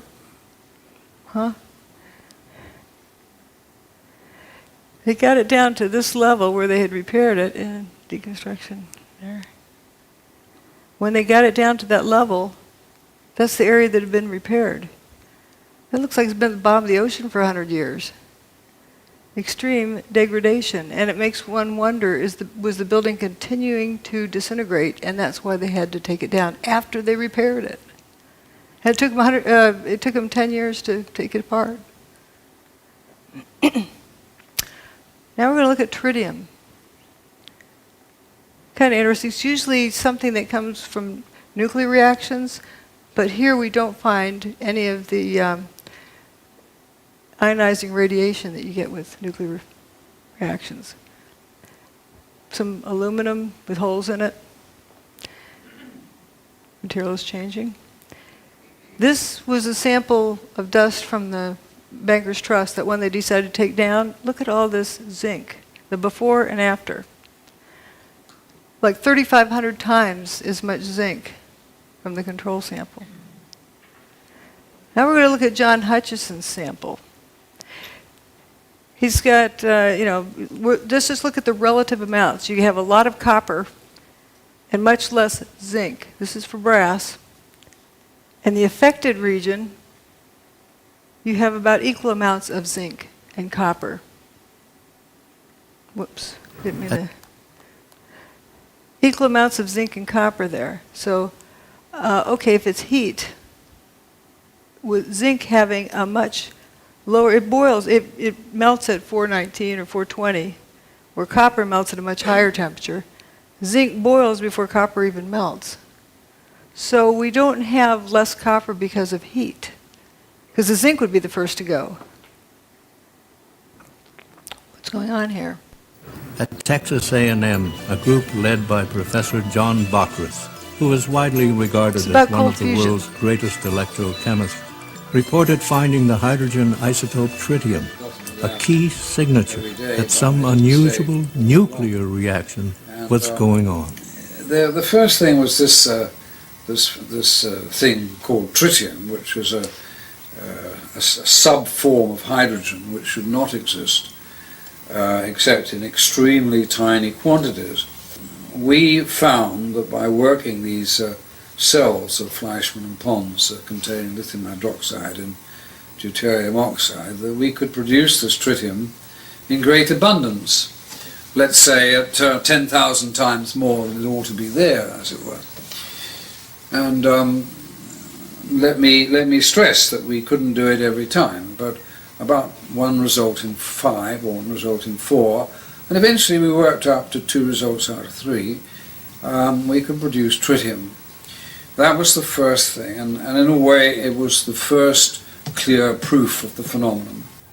And but the most important and unbelievable phenomenon at that time was the observation of tritium. Back at Texas A&M, Bockris's group found themselves under attack. Science magazine writer Gary Taubes wrote a stinging article that insinuated that someone in the group had spiked the samples with tritium.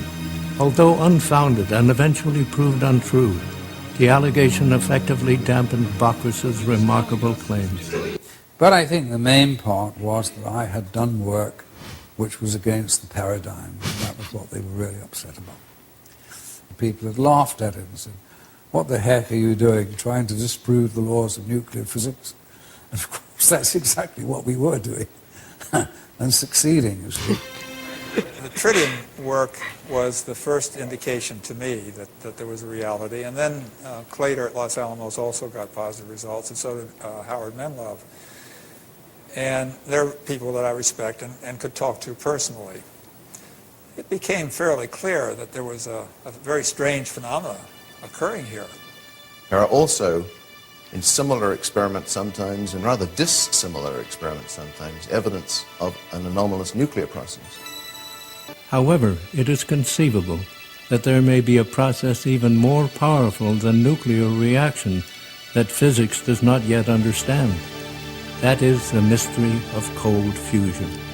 Yet as early as 1992, cold fusion experimenters began reporting unusual appearances of trace amounts of different metals such as copper, silver, chromium, and zinc when examining their spent cells.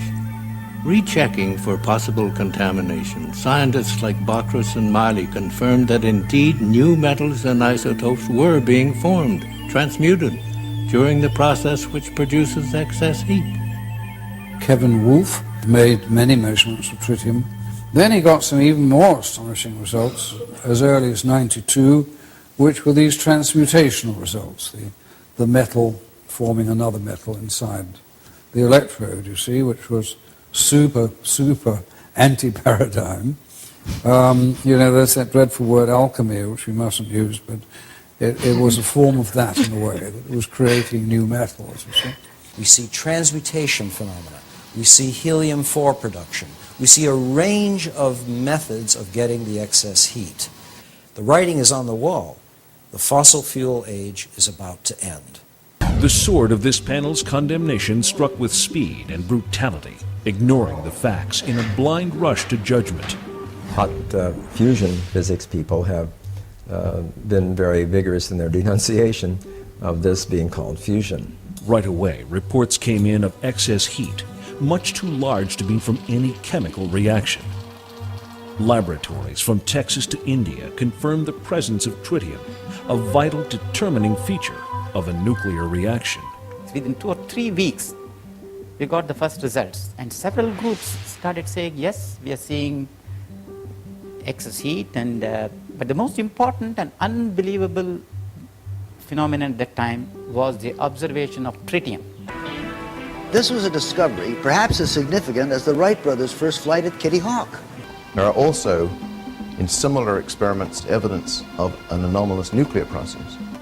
In the free-for-all that followed the cold fusion announcement, hot fusion proponents drew the specious conclusion that cold fusion must work like hot fusion. If Pons and Fleischmann are alive, they contended, then their results must be faulty, since the neutron radiation from the fusion reaction would surely have killed them. They refused to consider that another form of the same process might be at work. In the years that have followed, the cold fusion process has repeatedly produced not only heat energy, but also nuclear byproducts such as tritium and the ash from a nuclear reaction, that all-important indicator of nuclear fusion, helium. It's clearly not possible to produce helium from a chemical process. The only possibility that remains is that the helium is produced by a nuclear process. If the helium is produced by a nuclear process, then necessarily there will be an associated release of heat. Having seen the effect with my own eyes, the claims from a few that this is impossible,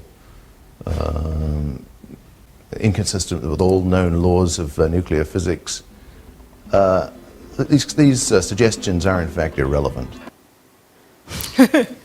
That well said.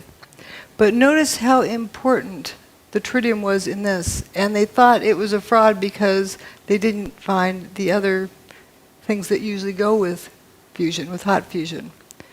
There wasn't the ionizing radiation, but there was transmutation too. Now let's look at some of the samples that were collected from the WTC. You have a variety of all sorts of strange things in the air. And if you look at the melting or the boiling temperatures of these things, there's no rhyme nor reason to the amount of the quantity. It isn't that the things that boil at a lower temperature are more prevalent. What is even more bizarre is that organic material was also found with this, which shows it was not from a high temperature process. Now we get to the most exciting slide. This is from leaky nuke plants, what they pollute into the waterways. The amount of tritium, this is exponential, logarithmic actually, and it's a very high number. This is what is produced in the cell with cold fusion. This is what was found in the basement of WTC-6, the one with all the cylindrical cutouts in it. And this is normal background. What I use the Great Lakes for normal background. And this is from atmospheric nuclear bomb testing. You can see over time it's decreased. So it's gotten down there pretty far, but this is definitely above normal. Now, a lot of folks say a nuke was used on 9/11. Well, do you think they could have kept Chernobyl a secret? People all the way around the world measured the fallout from that. If there was some kind of a regular nuke used in Manhattan on 9/11, do you think they could have kept that a secret? People all around the world would have measured it. There was no like Geiger counter measurable radiation that came from there.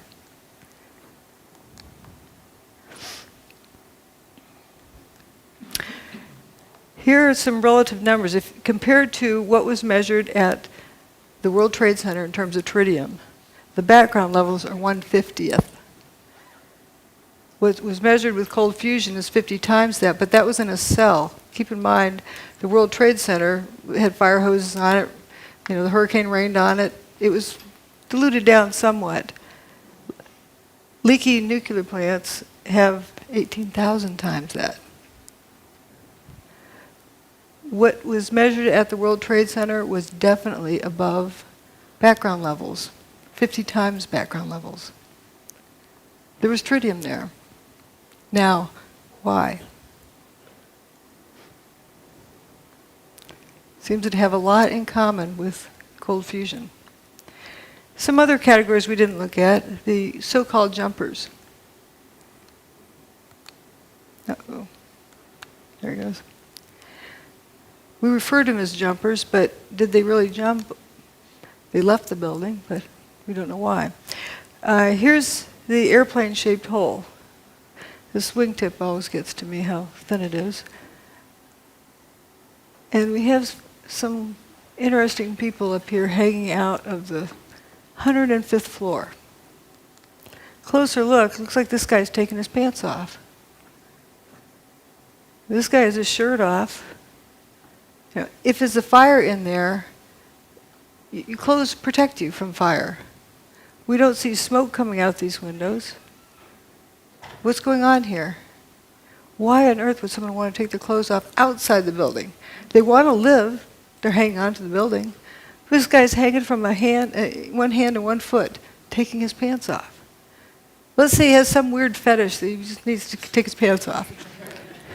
Well, if there's smoke inside, you take a big deep breath, step in, get the pants off, step back out. Why hang from the outside of the building? Well, if I were there and if I was told the building's on fire, I'm going to head to the bathroom right away before we lose water pressure. Wet down whatever extra clothing I have around, wrap it around my head, and head for the stairs. I'd be wet. If the fire sprinklers came on, I'd be wet. If they didn't come on, it was hot, I'd be wet, sweating. Good chance that their clothing was wet. Now, why would they want to take off wet clothing? You heard of active denial system? I'm not saying that's what this is, but just as a parallel. It's a microwave, they put it for crowd control. And it makes you think that you're burning up, so you just have to get out of there. You just leave no matter what. You don't think about it. So maybe some people were jumping from that. Would be a good reason why you'd want to take your wet clothes off. Microwave is many times worse for wet clothing. I don't know if that's what it was, but it's consistent with something like that going on inside the building, but not outside the building. And we do know the building was turning to dust inside for the hour before its demise. There's people who say it was thermite. Okay. What? Reports of it, as well as evidence of it in other ways. But there's a cute story about a new probationary officer, first day out of school for being a firefighter, and he's supposed to stick with his boss. And they get up to some place, and the boss says, "All right, everybody, drop everything and go down a few stairs." And they get down there, and then they eventually start going back up again. And the boss says, "Well, where's your mask?" "Well, you said to drop everything." So, but the poor guy. So the boss said, "You get out of here." So here's this firefighter making his way down the stairs. He gets down to the third floor, and 100% of the light is blocked out because he described it as having been turned to dust. He knew it wasn't smoke because he could breathe, but the floor had turned to dust. It was completely filling the air. There's a lot of stories similar to that. Now, there were folks who somehow believed that thermite had something to do with it. Well, let's see if we can make some. You have a steel structure, the towers, with aluminum cladding. Let's see if you grind them up. And you end up with rust and aluminum powder. You know what that is? Thermite. Those are the ingredients of thermite. So those ingredients are going to be there anyway. But what does thermite do? Well, here's a test of thermite here. Welding a railroad thread. Blinded by the light. There was something missing in Manhattan that day. People weren't blinded by the light. You know, if there was nukes that went off, people would be blinded by the light. That's how they weld Earthworks.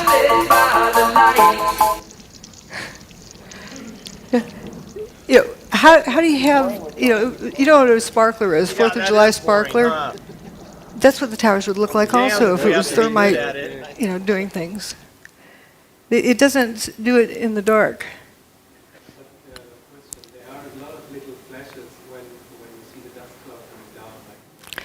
Right, but it's not like, you know, thermite. That's another thing to talk about later. There is something, you know, I call them sparkles and sprinkles. But let's, you know, there's a whole lot of different things that, different areas, but that is a good thing to notice. Now, there's hot directed energy weapon systems and there's cold ones. And looking at all, you know, some people need to see things in a data table. We have low heat, unburned paper, low seismic impact, minimal debris, you know, bathtub survives. Material-specific effects, you know, door latches, trunk lids, toasted cars at a distance, tritium without ionizing radiation. It doesn't have ionizing radiation. Dustification. There's really only one thing that fits the bill. I'm not going to describe exactly what gizmo it is, but we're knowing its characteristics.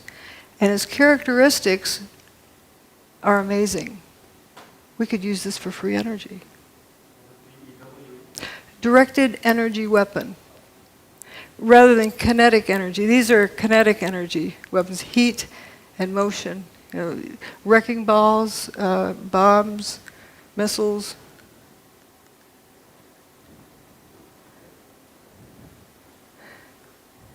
This is from 1989. Science by Press Conference. Is it a shortcut to fusion energy? I don't want to disappoint anyone. I think I'll read my lips answer here, and then I'll carry on. I think that'll become clear why I'm saying that. Can you read my lips on that back in the back? It says no.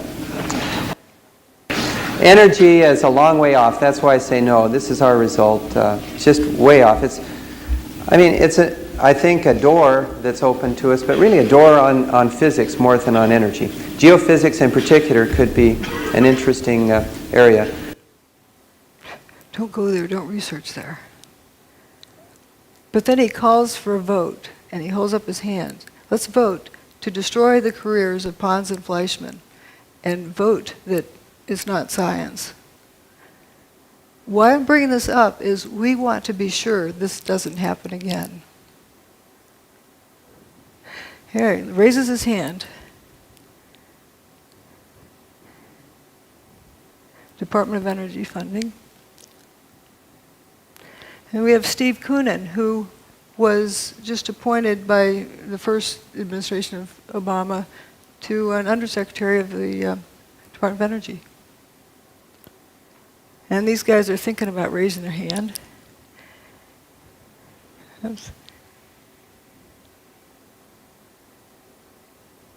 And peer pressure causes people to do things like this too. If everyone else holds their hand up, you start holding your hand up. You don't want to be caught not holding your hand up. But they're determining science by vote.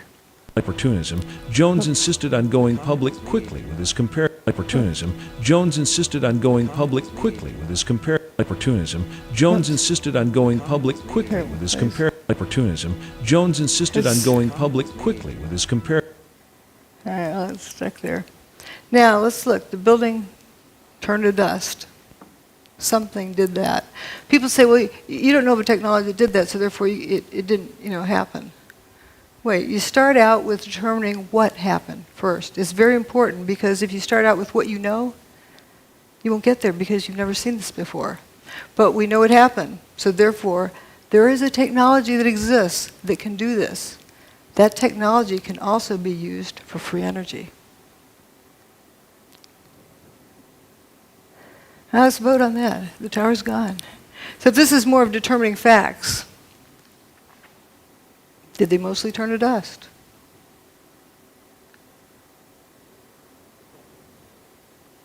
There exists a technology that instead of molecules being attract each other, they repel each other.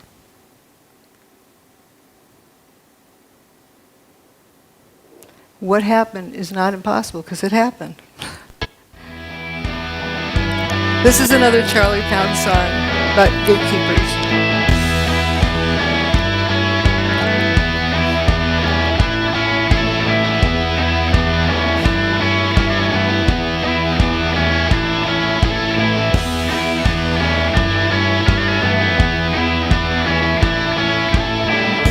So there you go, following them, but you don't know, you're just a means to an end.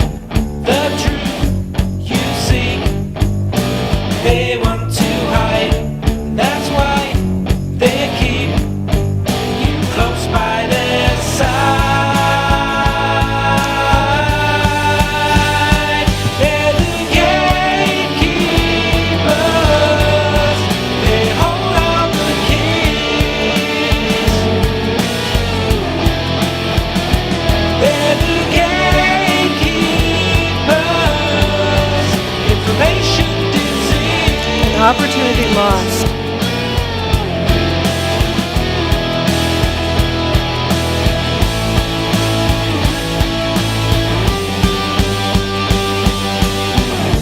High in the sky is all you've been fed. I think that is why you forgot your own head. Sometimes you need to be cruel to be kind. That makes me believe you've lost your own minds. To the gatekeepers, they hold all the keys. They're the gatekeepers, information disease.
All the data says that some form of directed electromagnetic energy was used to basically break down the materials of the World Trade Center.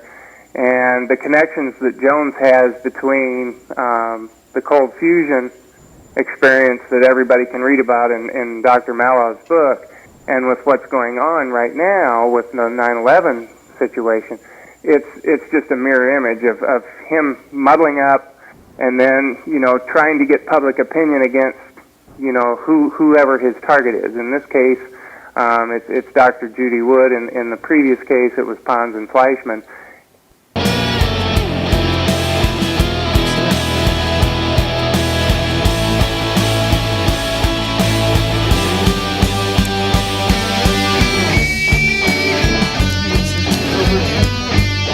The important part is to realize we don't want history to repeat. People tend to mindlessly follow the herd. Remember about the problem with groupthink. You think that this person knows what they're they're talking about, and everybody joins in, and look what it cost us. That was 1989. And it took 20 years to somewhat vindicate Fleischmann, but it was too late. And we don't want that to happen again. And it's very important for each one of us to hang on to our own thoughts. Be independent. And otherwise, people get herded off to one side or the other. But what I see here is a lot of similarities with the tritium. What on earth would tritium be doing at the World Trade Center without the ionizing radiation? Yeah, it has transmutation, a lot of other things. Anyway, that's it. Thanks. Thanks for caring. Yes. You haven't gone into about the airplanes. How do you explain that? Well, good question. As I like to say, the towers turn to dust. Airplanes can't make buildings turn to dust. Real airplanes can't, and neither can fake airplanes. So they're a distraction. But often people are, they've been taught that there's airplanes that hit. What happened to the passengers? What happened to the airplanes? I don't get into that because it's such a distraction, but it is an interesting question. What happened to the airplanes? Joey Moore, that flight attendant who flew out of Boston that morning, he saw the flight attendants for Flight 175. That was the last time he saw them. The flight attendants that were on 175, he saw them that morning in Boston, the ones that supposedly ended up in the South Tower, that plane, Flight 175. They didn't really go in the plane. Yes, but he doesn't know where they went after that. We don't know. I think that's a different topic. What I'm talking about here today, I'm presenting evidence of what happened. Not theories, not ideas, but evidence. And that evidence, the silver lining in that horrible cloud, is that it is a demonstration of free energy technology. I don't disagree with you on that. And that is what I am talking about here today. I'm not talking about people's opinions and... I wanted to make the point that Dr. Stephen Jones, he lives in a neighboring town of mine in Spring City, Eastern Utah, is a good friend of mine and of my parents. They're actually in an intentional community together, so I got a very tight connection with him. And what I've learned today and yesterday about Stephen Jones is very troubling to me, and basically plays the role of a decoy, don't look here type of thing. And the reason that that's supported is because he has this evidence and he has not gone with it. It's, to me, blatantly obvious. So I commit to you that I will sit down with my good friend, Stephen E. Jones, who he knows me inside and out. And I know, not inside and out, but we know each other really well.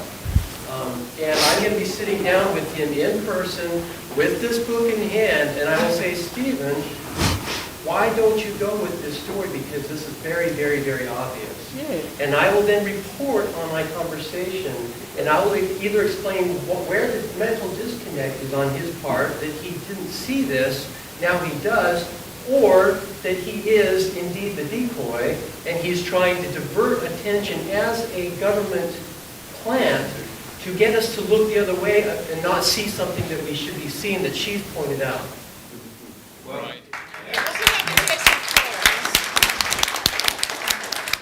Thank you.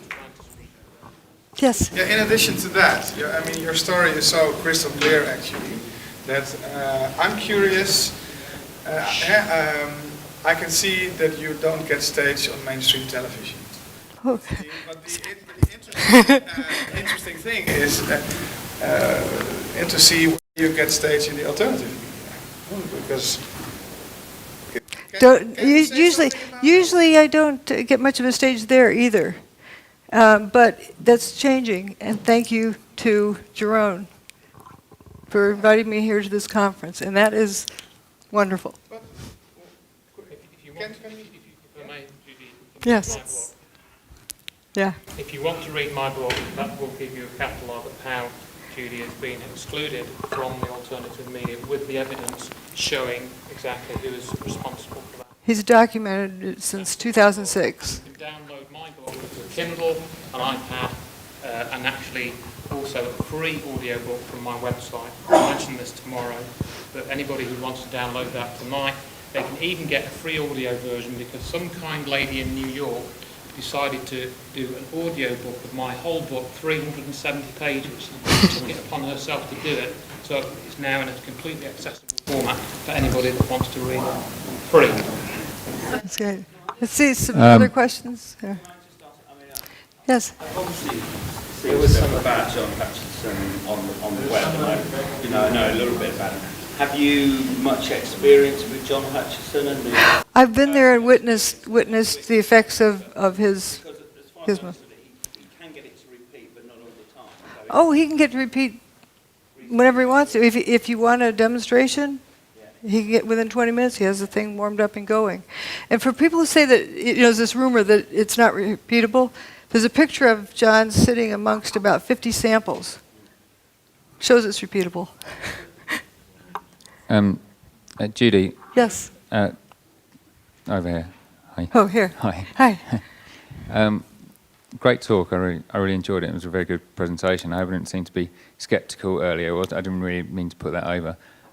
But moving on, I'm just trying to clarify. On the one hand, we've got the cold fusion. On the other hand, we've got the kind of Hutchison effect. How do those two gel together? I know you're just saying we're only saying what we can see. But I'm just trying to kind of put it together in my head. But looking at the similarities in the evidence, John Hutchison gets all of the same, transmutation. They may indeed be the same thing. Is what he's using like a microwave type? Yes. Beam. What he uses is interference of at least two different types of energy. He creates a static field using a Van de Graaff generator. He used to use Tesla coil, but he now uses a Van de Graaff generator, and creates a static field, and within the static field interferes radio frequency signals like microwave. And within that zone, or someplace within that zone, these effects occur. And would you say that the cold fusion type effects, the effects of tritium, was as a result of that exotic energy? It's not that it's like I mean, when I think of cold fusion, I think of a process, but a solution. But it seems like there's an awful lot of things in common with it. Yeah, fascinating. Like, let's go study it. But, yes. Here in Holland, there were television images. Sorry. Yeah. Here in Holland, there were images on television for weeks on to go with all kind of trucks transporting rubble from ground zero to another place.